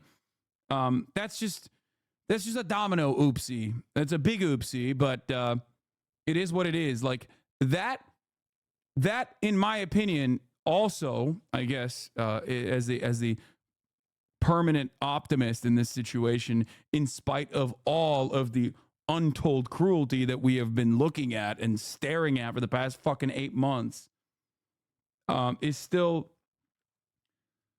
not the worst thing. Israel's biggest coup was always their PR and complicity of the MSM, and they're burning that to the ground at an irreplaceable level. Yes, without complete Western support, Israel cannot conduct itself in the way that it does. Okay, they just can't do that. And because they are so horny to kill as many Palestinian children as they possibly can, while still getting that unconditional support, they are squandering what remains of the political capital that they have, especially with like an entire generation that isn't only getting their news from a complicit mainstream media. How the fuck are you still optimistic? I only have the past 10 years of my professional career as someone who has advocated for Palestinian emancipation, to judge what I am seeing now. Okay? Can you explain? What is you saying? How could you be so wrong? At the top of the hour, there's a 3-minute ad break, and this is the worst fucking way to try and bait me online. Okay? Yeah, I can explain to you that at the top of the hour, there's a 3-minute ad break. Bad bait. Do better. Okay? And if you no longer want to see those ads, all you need to do is subscribe. That's probably a Turkish chatter, by the way.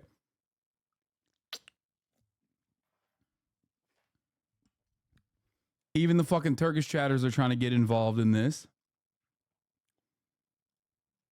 Anyway, mobile chatter.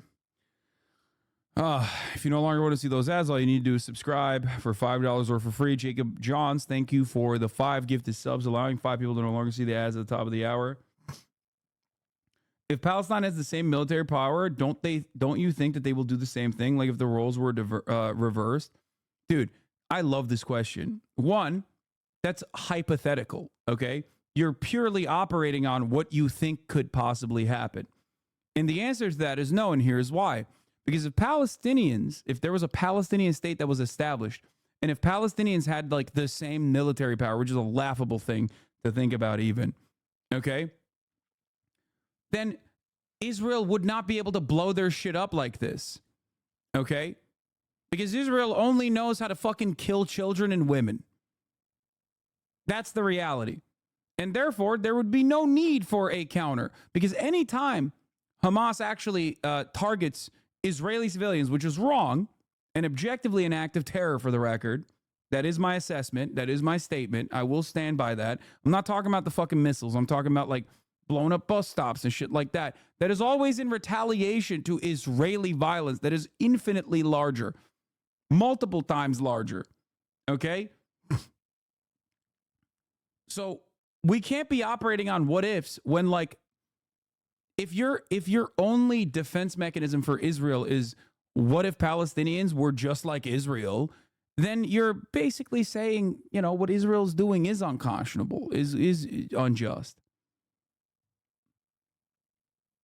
like what's the operating principle here? That like the operating principle here is, but I'm an Arab and we were raised in school to hate Jews.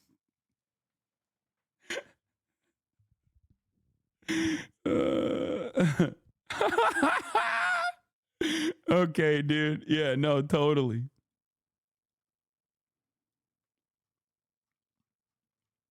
Listen, yeah, totally, dude.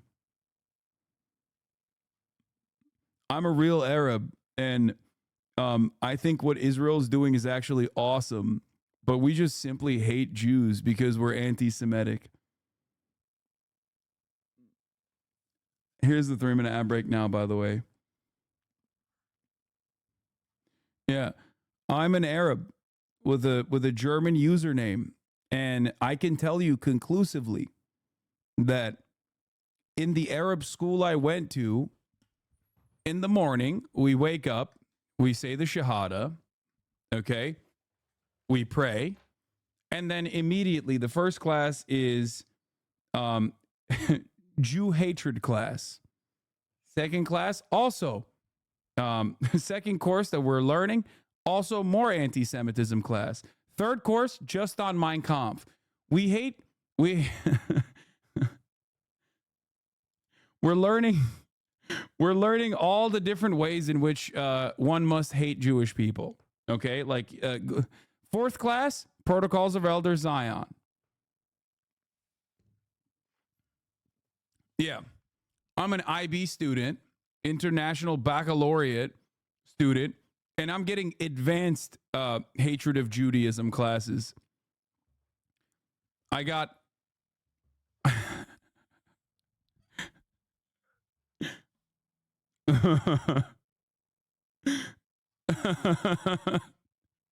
it's so good. Yeah. And it's very hard, as you Hitler Jones, that's funny. Do you know about the Ass Project? Even with that much violence, a lot of Palestinians still don't want to give their own medicine that is what? Give their own medicine to Israelis. We can see that on the YouTube channel. Hitler jokes. That's funny. Okay, dude. To treat burns, especially in these kind of conditions. So we did hear, by the way, from Israel's military prosecutor. She was at a conference and was asked about this, and she said that Israel always regrets any incident where there are civilian casualties, and she also is investigating. As you say, Iris, reaction then from the Israeli government, from the Israeli army yesterday as well. But there is growing international reaction to some of that footage from Rafah. That's right. We haven't heard a detailed response from Washington yet. It's early in their day. But in Europe, we are hearing many responses. We heard from Emmanuel Macron, from the French president. We heard from Spain, also hugely critical. You could say Spain and Israel are in the middle of a large spat about this. Very cool relations at the moment. But even Italy and Germany. On the sidelines, we should say that ever since July 2000, the Palestinian leadership have literally agreed to a demilitarized state and two-state negotiations. Abu Mazen literally agreed to a 5-year IDF presence in the Jordan Valley during the Kerry negotiations. Security concerns have always been bullshit in this context. Yeah, by the way, I think that was a failure of the negotiations process anyway, because I think that is ridiculous. The notion that, like, you cannot have a standing military immediately means that, like, you have no sovereignty. And that's precisely the reason why many Palestinians look to at least the last round, the last iteration of the negotiation process is a complete abject failure, because at that point, it's like the settlement project has already launched full throttle, and they see that, and they're getting destroyed in the West Bank, and their leaders are still like, yeah, no, we'll try our very best.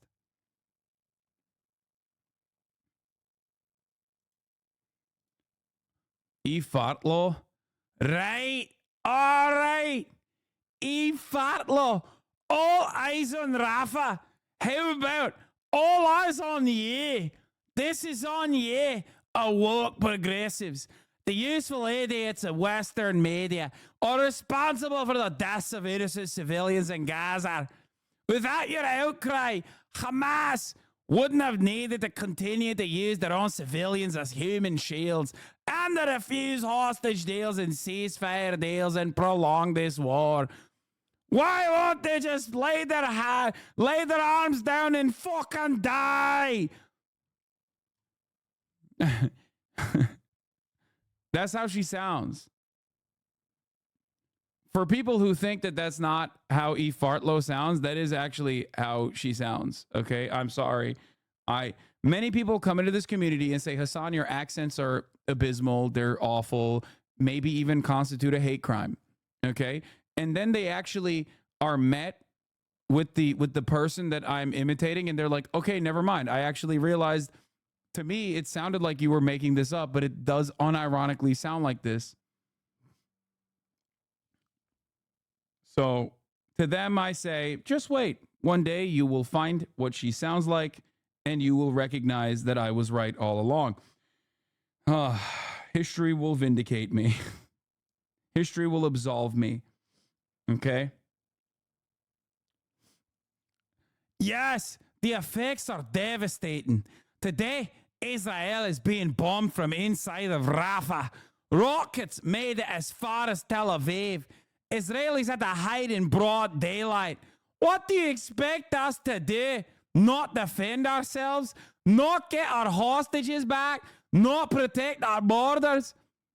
The IDF has made horrible mistakes. Oh shit, she's caving. She's fucking caving.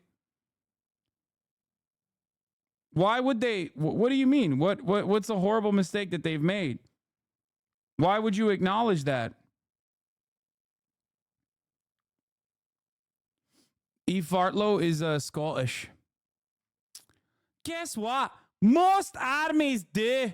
Every civilian death is a tragic result of war. But why do you keep putting civilians in harm's way? Because you keep being myopically outraged. You keep ignoring the brutalities that Palestinians face at the hands of their own rulers. You keep ignoring the atrocities of October 7th. You keep ignoring the 120 plus hostages remaining in Gaza. You know who's actually not ignoring those hostages? Benjamin fucking Netanyahu, who's doing his very best to kill as many of them as he possibly can, so that it's no longer a political problem for him. He's doing his very best to kill as many hostages as the Hannibal Doctrine intends him to do. You ever hear about the Hannibal Doctrine? It's the best doctrine. I love it. You keep ignoring the facts. This is on you. You're keeping this war alive with your dumb propaganda ceasefire now posts. Oh, it's so bad. She always finds a way to make me laugh. I do personally appreciate Fatlo for always, in all of this awfulness, in all of this ceaseless, inhumane violence that we're seeing, it's just like she's so fucking stupid that personally is just, she always finds a way to make me laugh. What happened? My yearly ban? It's you. You're helping Hamas win this war. And you're doing exactly... Oh, shit. Inshallah, brother. You are doing exactly what Hamas wants. Yeah. Are you hearing me? All eyes on you, she says. Rogan just banned someone for the first time in a year. Hashtag head mod. Yeah.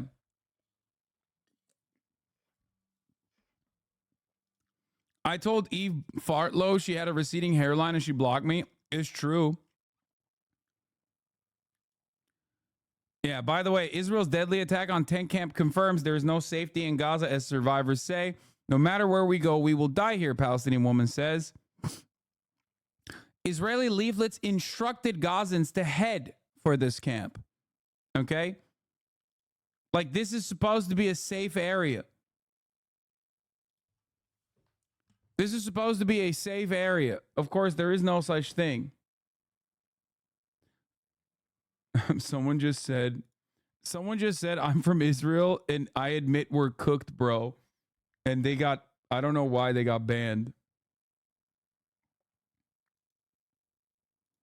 Okay, you want me to look at another Fartlow take? Okay, hold on. This is the old school one. I was a progressive. I believe in the rights of all, including Jews. The latter got me tarnished with labels. The anti-Semites went to lengths. They made fake tweets by me to prove that I'm a racist, a TERF, an Islamophobe, an ableist. They gave me a hate name.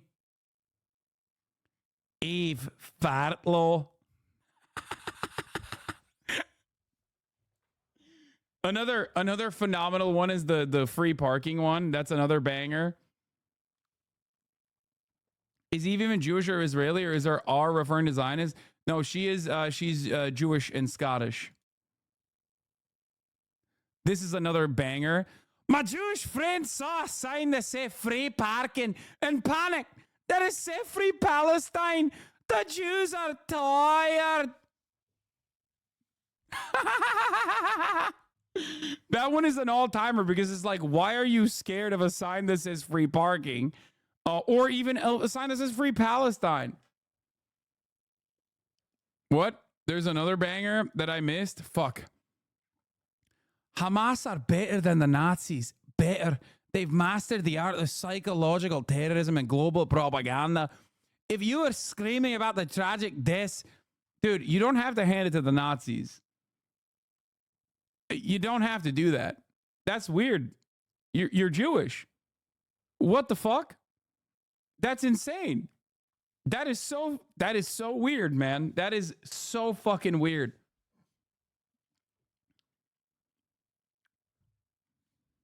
That's crazy.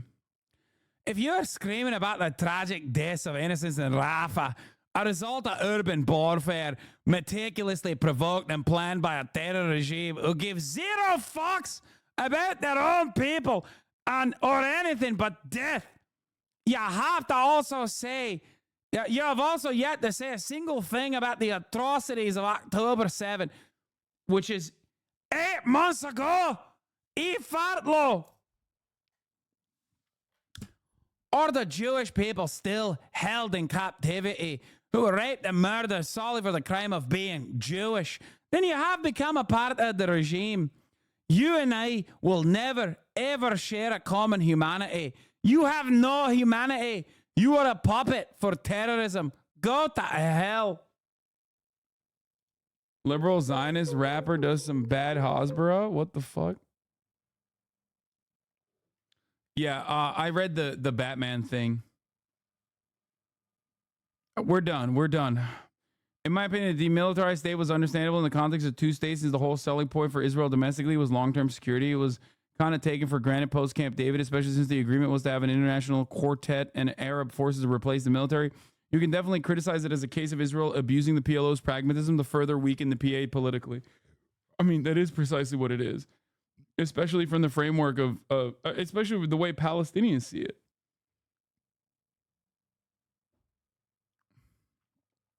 Have you seen Zionist propaganda from Big Time Rush? No, because I'm not a fucking person who cares about Big Time Rush. Frogan. What the fuck? Does anybody care about the Zionist propaganda from Big Time Rush except for you? A Stan?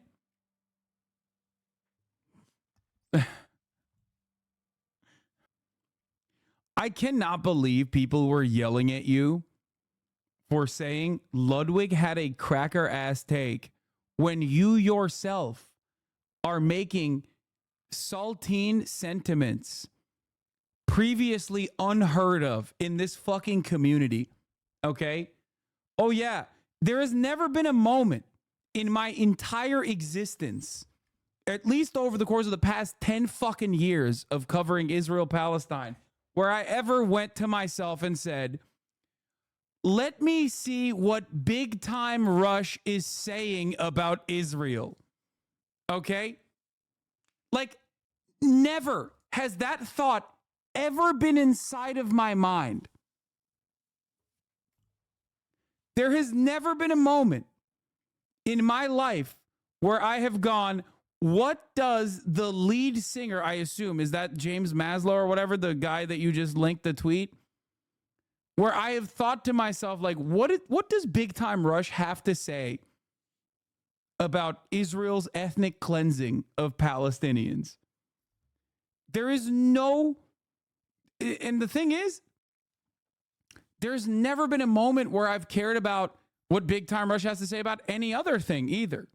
You know what I mean? I've never been like, what do they have to say about the so-called peace process? Or what does Big Time Rush have to say about, I don't know, tax breaks for the wealthy? Like, what do they have to say about, what do they have to say about healthcare for all? Like, I don't, it's just not in my realm of interest. What?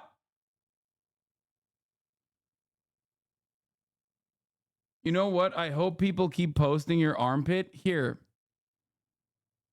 Iran! The Islamic Republic of Iran is a beautiful country in the Middle East.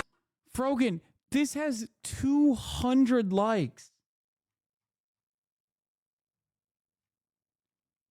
Like, Big Time Rush fans don't care about this. What are we doing? It's from May 8th. This is so unimaginably hyper specific. It's like if someone came in here and was like, do you know what Blade had to say about Israel Palestine? I'd be like, no. And I want to maintain that position. I want to maintain my lack of knowledge on what Blade had to say. Drain Gang and their sentiment on Israel Palestine is so beyond my realm of interest. Like, I don't care.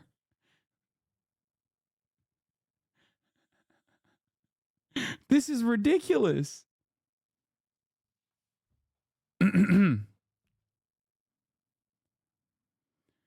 Oh, okay. But yeah, here, as we were talking about some actually important stuff, the airstrike started a massive fire that quickly tore through the thin tents and makeshift shelters. The health ministry in Gaza said 45 people were killed in the attack. By daylight Monday, the camp was filled with smoking tents, twisted metal, and charred belongings. Murat? Ne oldu? Ne getiriyorsun? Women cried as men prayed over their bodies. Some survivors said that they had come to the camp because they followed a warning on Israeli leaflets telling them to leave Rafah for the humanitarian aid area. So that's another aspect of this that is, that adds insult to injury. Germany, two countries that are usually more aligned with Israel, and Italy has not voiced any criticism at all during this war. Even they have come out against Israel and said that this is a sign that what's going on in Rafah is unacceptable. And think about the timing, Nadia. What we are seeing is that the ICJ said that Israel should not carry out any military attacks inside the Gaza Strip. That was Friday. And certainly not in Rafah, because it couldn't guarantee the safety of the population there.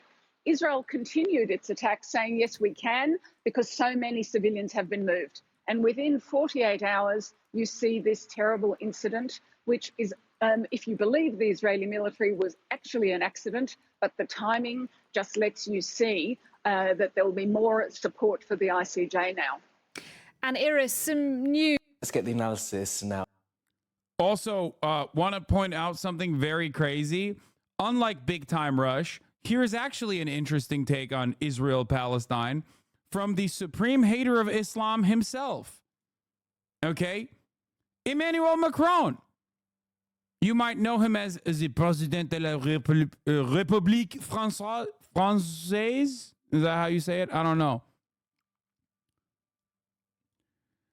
Outrage by the Israel strikes that have killed many displaced persons in Rafah, he says.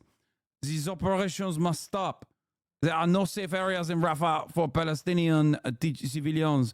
I call for full respect of the international law and an immediate ceasefire, which is crazy because he literally, if given the opportunity, he would be doing Israel to the Muslims in France, honestly. So, something to consider. Now of Sean Bellister, what happened in Rafah. Sean, great to have you with us. So look, Israel says these were precision strikes. What's your take on that? Yeah, good afternoon, Commander. They came out very quickly with a statement. They used the word precision twice, precision strike and precision intelligence as well. Almost certainly, when we look at the map, that's because the close proximity of the target to a UN facility, which we can see down near you over there. Now, the IDF claim that the tents up here were part of a Hamas headquarters, or at least a Hamas compound there. They're about 200 metres away from the UN facility, but the airstrike, when it did strike, obviously clearly destroyed all of these tents. And there's some pretty free Israel. Yeah, free Israel from Zionism. I agree. Yeah, free Israel from the fascist ideology of Zionism that is rotting the moral fabric of all of the Israelis who defend the ethnic cleansing, dehumanizing them every day. Yeah, free Israel from Zionism, baby. Bring the hostages back. I agree.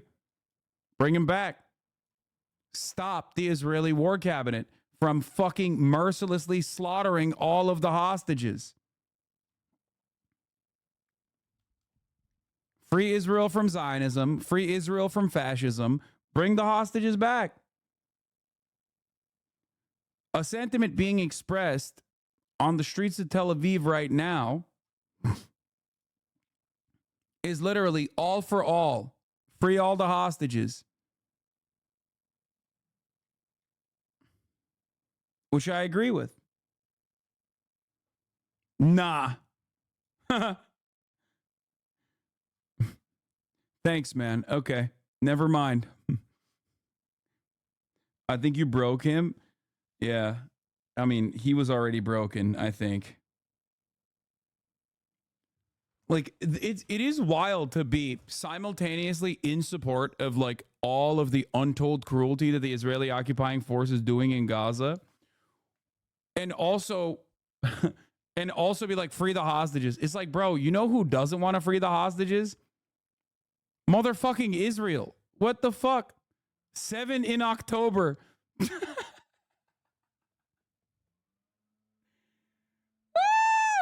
The fucking Hasbara bot broke, dude. This has to be a child. I feel like an adult that has the capacity to fucking at least like recall talking points is gonna do a better job than this. Yeah, he's saying he's gonna turn 7 in the month of October.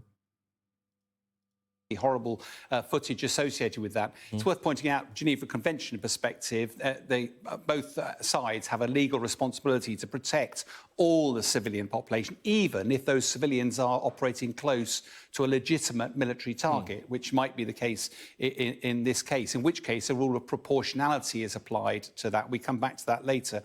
From my own perspective, you know, I operated as head of a dynamic targeting cell in Kabul for about a year, and we're regularly targeting high-value targets with precision weapons, lots of intelligence.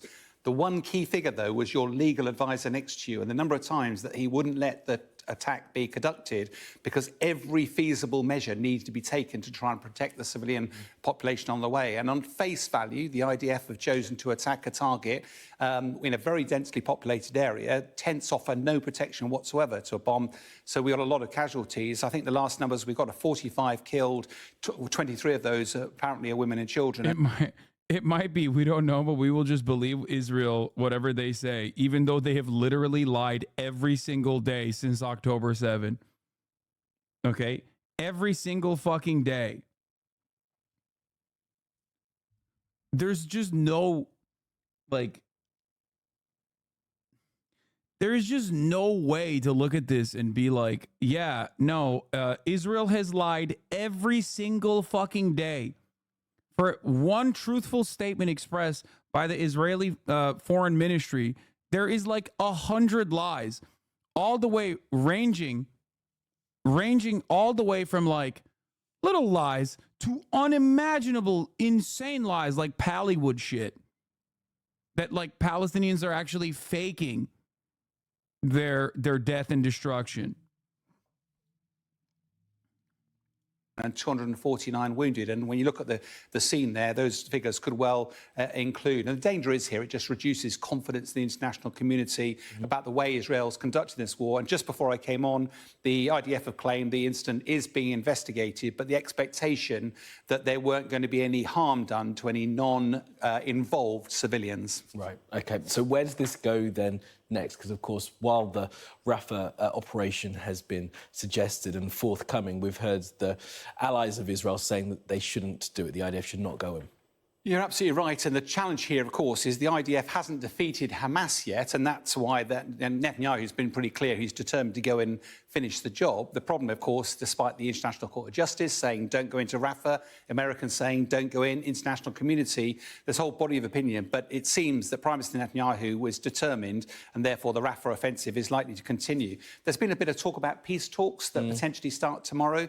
There may be some progress around hostages, but I have to say it's unlikely they're going to resolve the war itself. And even if the IDF did manage to complete its push through Rafah, would that have destroyed Hamas? Evidence suggests no. Hamas is popping up all over Gaza at the moment, causing all sorts of issues for the Israeli Defense Forces. They've clearly got the means and the intent to continue fighting. And as we've said many times, it's very unlikely there's a military solution to this. Almost certainly it'll need the international community to engage to bring this brutal war to an end. And Sean, a thought from you then on the proportionality and whether... Yeah, I mean, dude, the framing is also nasty. Like, considering this as a brutal war is just like, again, doing the bidding of the Israeli occupying force. You know what I mean? Like, it's not. It's just, it hasn't been, and it still won't be, no matter how hard you fucking say it. Obviously, that is that's like beyond comprehension for so many people in mainstream media. Like, even those who, even at Channel 4, like when they cover the stuff, they just still say like it's a war with it's a war that has like gone on for too long or whatever. It's not. It's just a slaughter of civilians. or not a military force going after its enemy can go after a high-value target, putting in danger the civilians around it? Yeah, proportionality is a judgment. It's not definitive. If you go about a higher value target, it is accepted there'll be fleeting opportunities and therefore a higher risk can be tolerated. But I have to say in my military experience, when we target some pretty high value targets, there's nobody in Hamas leadership all the way to the top that would ever be able to legally justify that level of casualties we saw yesterday. Absolutely. All right, Sean Bell, really appreciate it as always. Thank you. First, let's just deal with the news of the day. Do you support the government's proposal for a national service? They don't support it either. It's a joke, isn't it? I mean, look.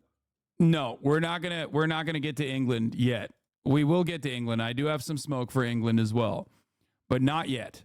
What we will get to now is Fareed Zakaria, who talked to Aryeh Nair, a giant in the world of human rights, who literally is a Holocaust survivor. It's a tough week as the International Criminal Court requested. He created the Human Rights Watch. Let's take a look at what he had to say about Israel's actions. Arrest warrants for 3 Hamas leaders and for Israeli Prime Minister Benjamin I gotta pee Netanyahu still. and his Defense Minister Yoav Gallant. All of them responsible, its Chief Prosecutor Karim Khan said, for crimes against humanity. The International Court of Justice, a UN body also based in The Hague, said Friday that Israel must halt its offensive in Rafah, although its decisions are not binding, of course. That ruling was part of its ongoing hearing on whether Israel is guilty in its war on Hamas of genocide against the Palestinians. My guest is Aryeh Nair. He's a giant in the world of human rights and a survivor of genocide himself. He was born a Jew in Nazi Germany. He and his parents escaped Berlin 2 weeks before the start of World War II. He went on to study at Cornell and then to co-found Human Rights Watch. He was at the forefront of the movement to establish the international tribunals, which eventually became the ICC and the ICJ. He's also the former head of the ACLU and the author of many books. He wrote a powerful piece in the New York Review of Books this month on the situation in Gaza. Thank you for joining us. Very glad to do it. Your name, Aryeh, Yes. is Hebrew. It's a Hebrew name. It means lion. Why did your parents give it to you? Well, my parents were Zionists, and they wanted to give me a Hebrew name, even in Nazi Germany. All the time you were head of Human Rights Watch, you, I think, only one time accused a country of genocide. Yes. Saddam Hussein's Yes. attempt to eliminate the Kurds. The Kurds. So when you say in this New York Review of Books piece that you have concluded that Israel is guilty of attempting genocide. Yes. That's a very... I can't believe that Fareed Zakaria, a brown guy, has another Hamas supporter on his channel. CNN basically also overtaken by Hamas. That's right. Classic Hamas supporter, dude. Really fucked up, you know? Wait, I'm hearing that you're telling me that he is a Holocaust survivor?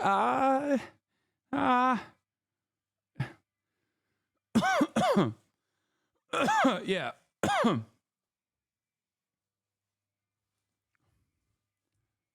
Very heavy charge. Yes. What is the principal reason you say that?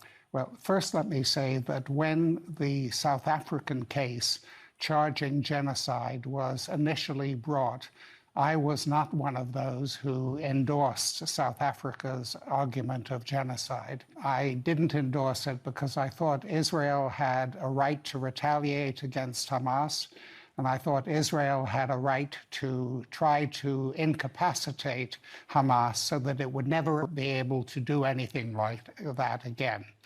But I was disturbed by some of the actions of Israel, by the use of very large weapons, 2,000-pound bombs, which are utterly inappropriate in a crowded urban area. A bomb like that can kill somebody 2 football fields away, and using bombs like that was inappropriate in the context of Gaza. But still, I didn't think that Israel was engaged in genocide just because of the effort to retaliate against Hamas, even though I thought Israel went far overboard in the way of its retaliation. So what changed your mind then? What changed my mind was that over a period of time, I don't care how long it took for him to arrive at this conclusion. Okay, you need to understand something very important. It doesn't matter. Don't say I do. Shut up. Shut up. It's good. It's good for someone like this to be able to change their minds. What are you talking about? It's incredibly important for someone like this to change their minds. What the fuck are we talking about? What are you doing? Are you gatekeeping like people expressing anti-genocidal sentiment? What the fuck is wrong with chatters, bro? This is not like chatters. This literally is not about like being a hipster, okay?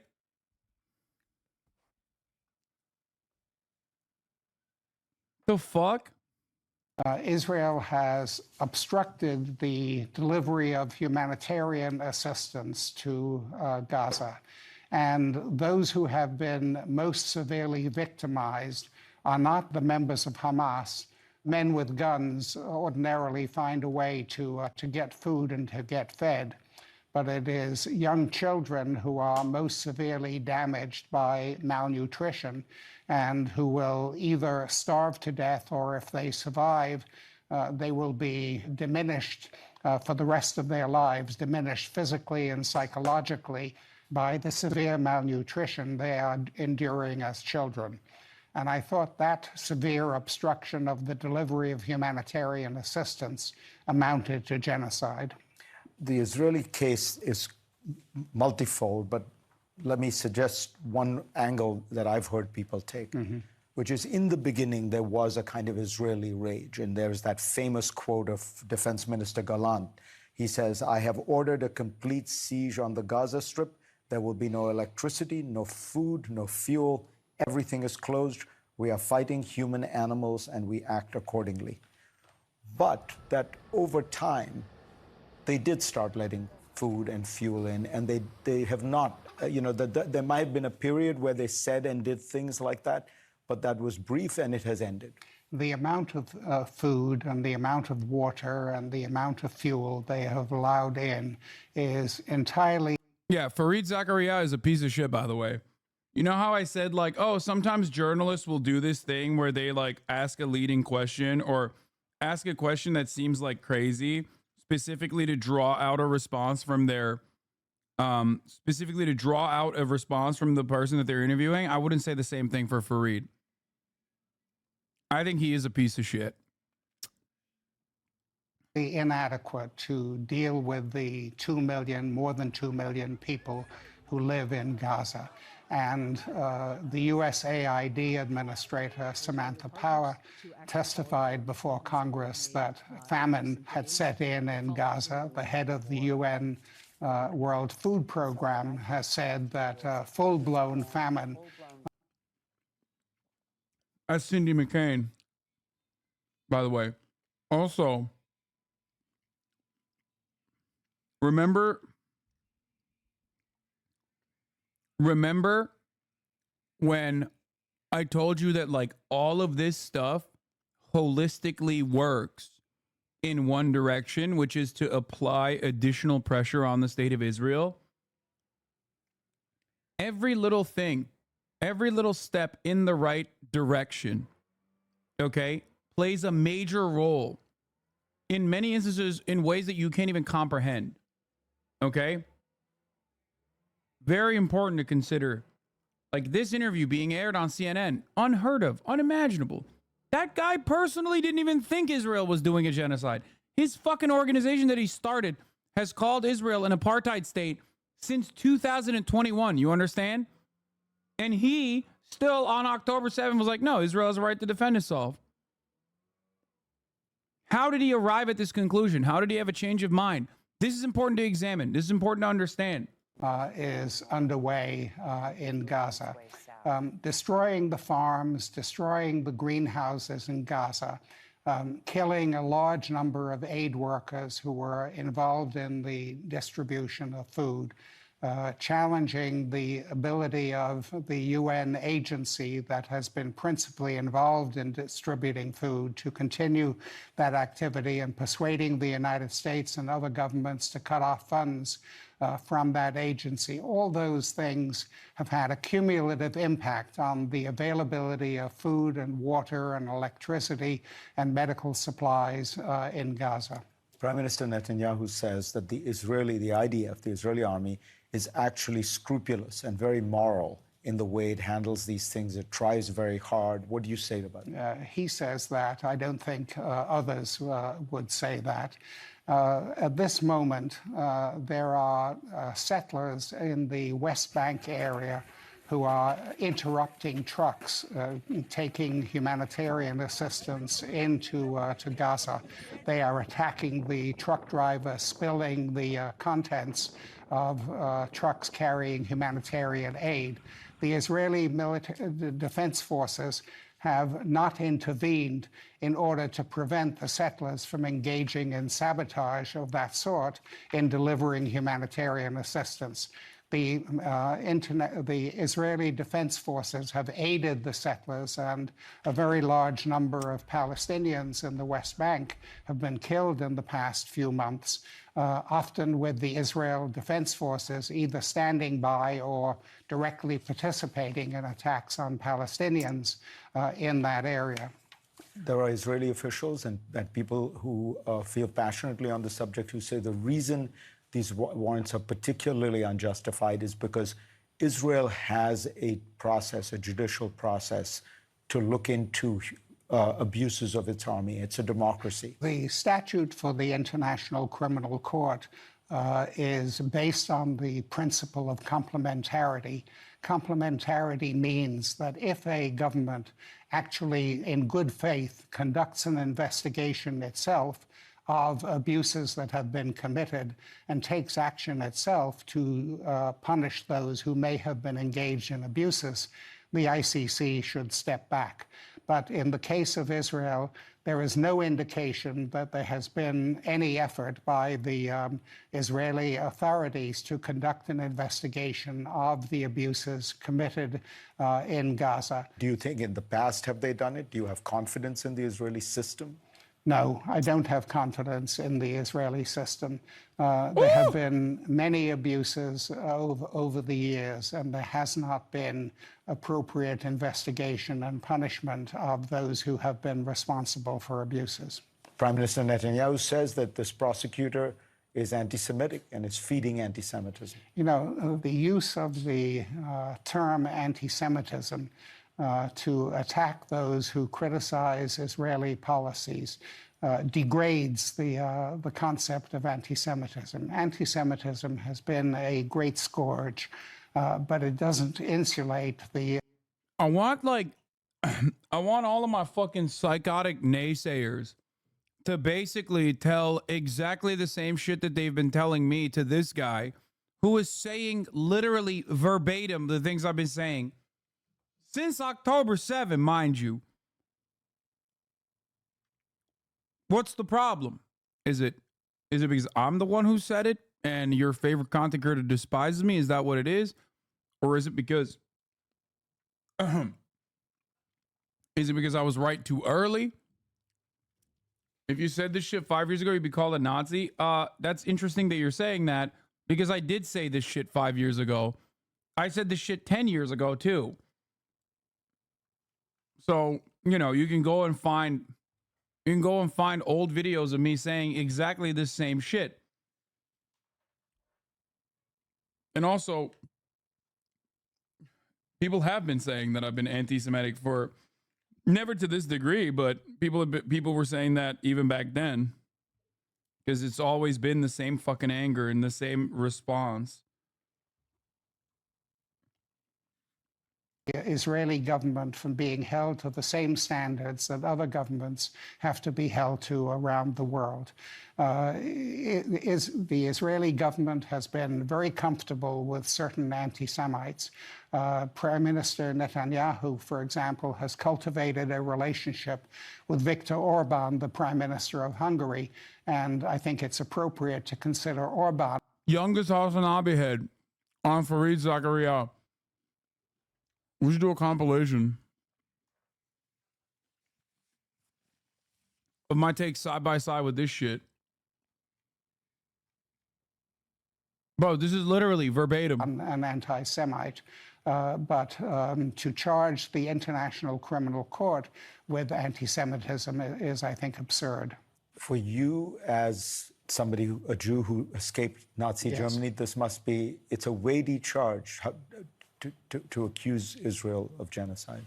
It's a terrible thing to accuse anyone of genocide, but it's a more terrible thing that genocide should take place.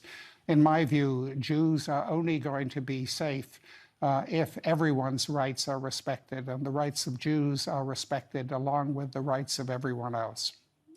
Aryeh Nair, at 87 years old, you're certainly still going strong. Thank you very much. Live, Israel, get out of it. Palestine is not yours. Pro-Palestinian demonstrators gather at St. Augustine Square in Paris.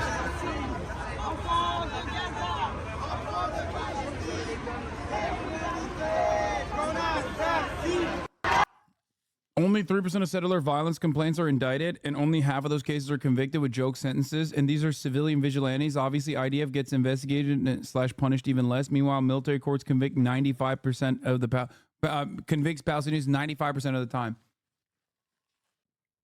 Who supplies most of the arms to Israel? 4.7% come from Italy. 29.7% come from Germany. 65.6% come from the U.S. This is the estimated volume of major arms transfers from 2013 to 2023. I like that we just did the Axis powers, you know? It's great. German Foreign Minister Annalena Baerbock saying that the ICJ rulings, including the recent one in Rafah, were binding and should be followed. Natürlich diese vorläufigen Maßnahmen des IGHs, sie sind bindend und sie müssen natürlich. I told you, bro, they can't fucking stop. This is their natural, this is the nature of the German, okay? They love rules, bro. I'm telling you, they're just like the rules. You're not following the rules. It's, hello? I don't know if you know this, but like there are rules and you must follow them. It's crazy. Natürlich befolgt werden. Wir erleben gerade das Gegenteil und zugleich sehen wir, dass es kein Gewinn für Israels Sicherheit ist, dass keine Geisel freikommt, wenn jetzt Menschen in Zelten verbrennen. Das internationale Völkerrecht, das humanitäre Völkerrecht, das gilt für alle, das gilt auch für die israelische Kriegsführung. Diese vorläufigen Maßnahmen des IG. Just straight up, they're like, I'm so shocked that there are rules that were set in place and you guys aren't following it. This is crazy. Israel should have made being Palestinian illegal, then Germany would be on board. Yeah, I mean, Germany literally did make being Jewish illegal, among other things. So, anyway. Propagandists for genocide, masquerading as journalists, Middle East crisis. Netanyahu calls civilian deaths in Israel strike on Rafah a tragic accident. Netanyahu acknowledges tragic mistake after Rafah strike kills dozens of Palestinians. Netanyahu acknowledges tragic mistake in Israeli strike on Rafah. Guys, he's sorry. Baerbock is a piece of shit, but it is Germany. They're maybe the most important country in international legal system. Yes. The EU, the ICC, the UN, everything fucking crumbles if Germany is no longer in support of international rules and laws. The EU would fall apart. There is no EU without Germany. Deadly strike on Rafah, a tragic mishap, Netanyahu says. Israeli Prime Minister Benjamin Netanyahu says airstrike on Rafah, which killed dozens, was a tragic mistake. And to be clear, reporting on the Israeli Prime Minister, has to say, is not in and of itself propaganda. Propaganda plays a function. In this case, this is how these new outlets are choosing to lead coverage on the tent massacre. And These are news outlets that have been doing stenography for the Israeli genocide for 8 months.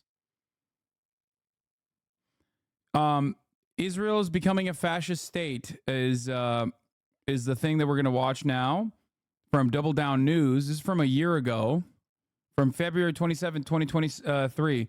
Let's take a look at what they had to say. Wait, this is before October 7. How did they know? Walking into fascism. And it is not and should not be controversial to say so.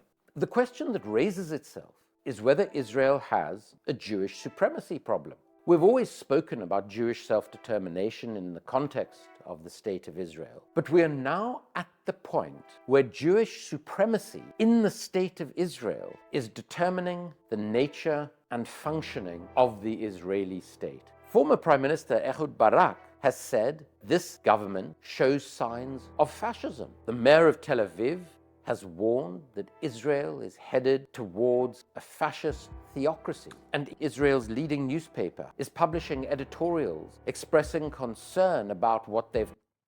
It is pretty funny to think about because this is pre-October 7. Like literally all of the fucking people that were saying Israel's, bouldering towards fascism are now on like unconditional dick riders of said fascism. And they always were, to be fair. Like, they were just like looking for one thing to tilt them permanently in that direction even further than they were. Israel sleepwalking into Jewish fascism. It's official now. Fascism is us. So let's take a closer look at some of the people who constitute this new Israeli government. Bezalel Smotrich of religious Zionism is the finance minister and minister in the defense ministry who lives in an illegal settlement. Smotrich is a notorious racist and a Jewish ultranationalist. He describes himself quite proudly as a fascist homophobe. Then there's Ben Gvir of Jewish Power, previously convicted in Israel of incitement to racism and supporting a terrorist organization. Ben Gvir lives in an illegal settlement in Hebron. Ben Gvir's mentor, Rabbi Meir Kahane, established the Kach movement. This is our country, it is not theirs. I want the Arabs out. They must go. That is the message. They must go. American, by the way. Once again, we can't just, nice American accent. Bro, he's American. What the fuck do you mean? One of the most racist Jewish supremacist movements is literally an American dude from fucking Long Island or some shit, okay? No, that's like straight up.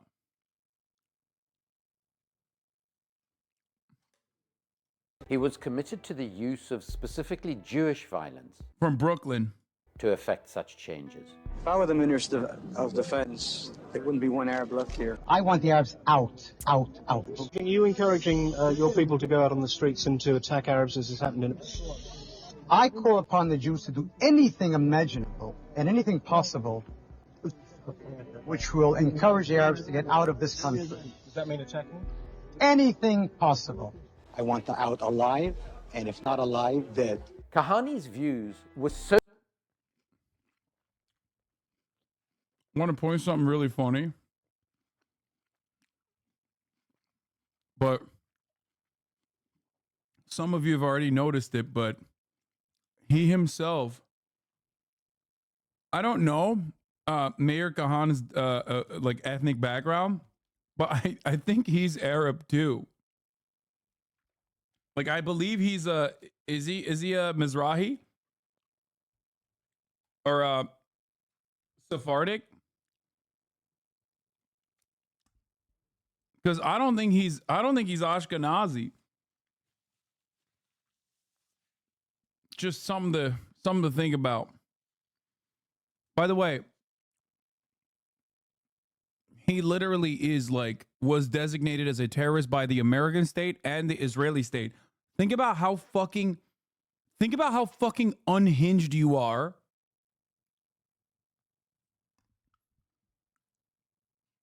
Think about how unimaginably unhinged you must be that the Israeli government is like, yeah, dog, I feel like you're a little bit too racist for us. Yeah, Biden removed him in 2021, I think, from the terror watch list. Shouts out to Biden for that one. That was pretty sick. It's great stuff.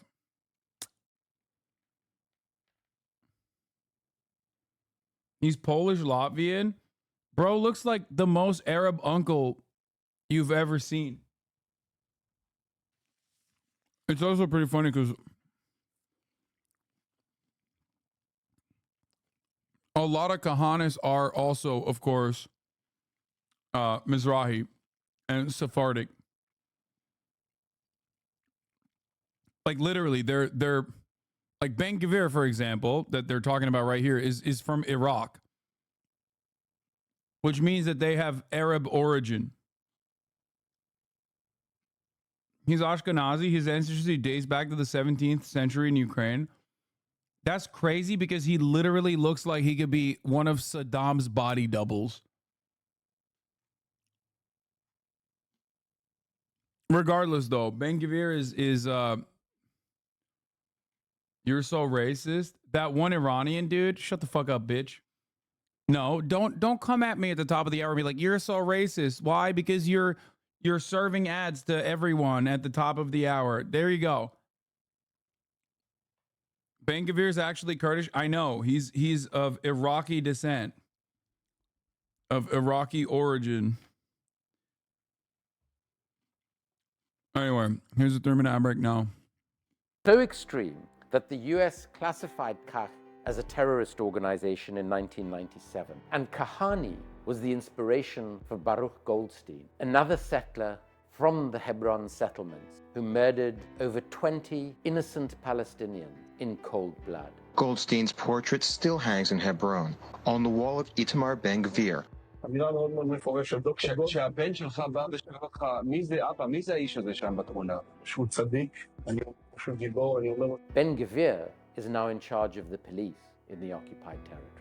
Orit Strock of the Religious Zionism Party is the National Missions Minister. She is yet another leading member of the settler community in Hebron. She said doctors shouldn't be required to treat patients when it contradicts their religious beliefs. This is like a cabinet going back to the Dark Ages, a government of settlers who live on illegal settlements across the occupied Palestinian territories. And it is explicit government policy that Greater Israel, which includes the Palestinian territories, belong to Jewish Israelis. The idea of Palestinian territories, of a Palestinian homeland, is total anathema to this Israeli government.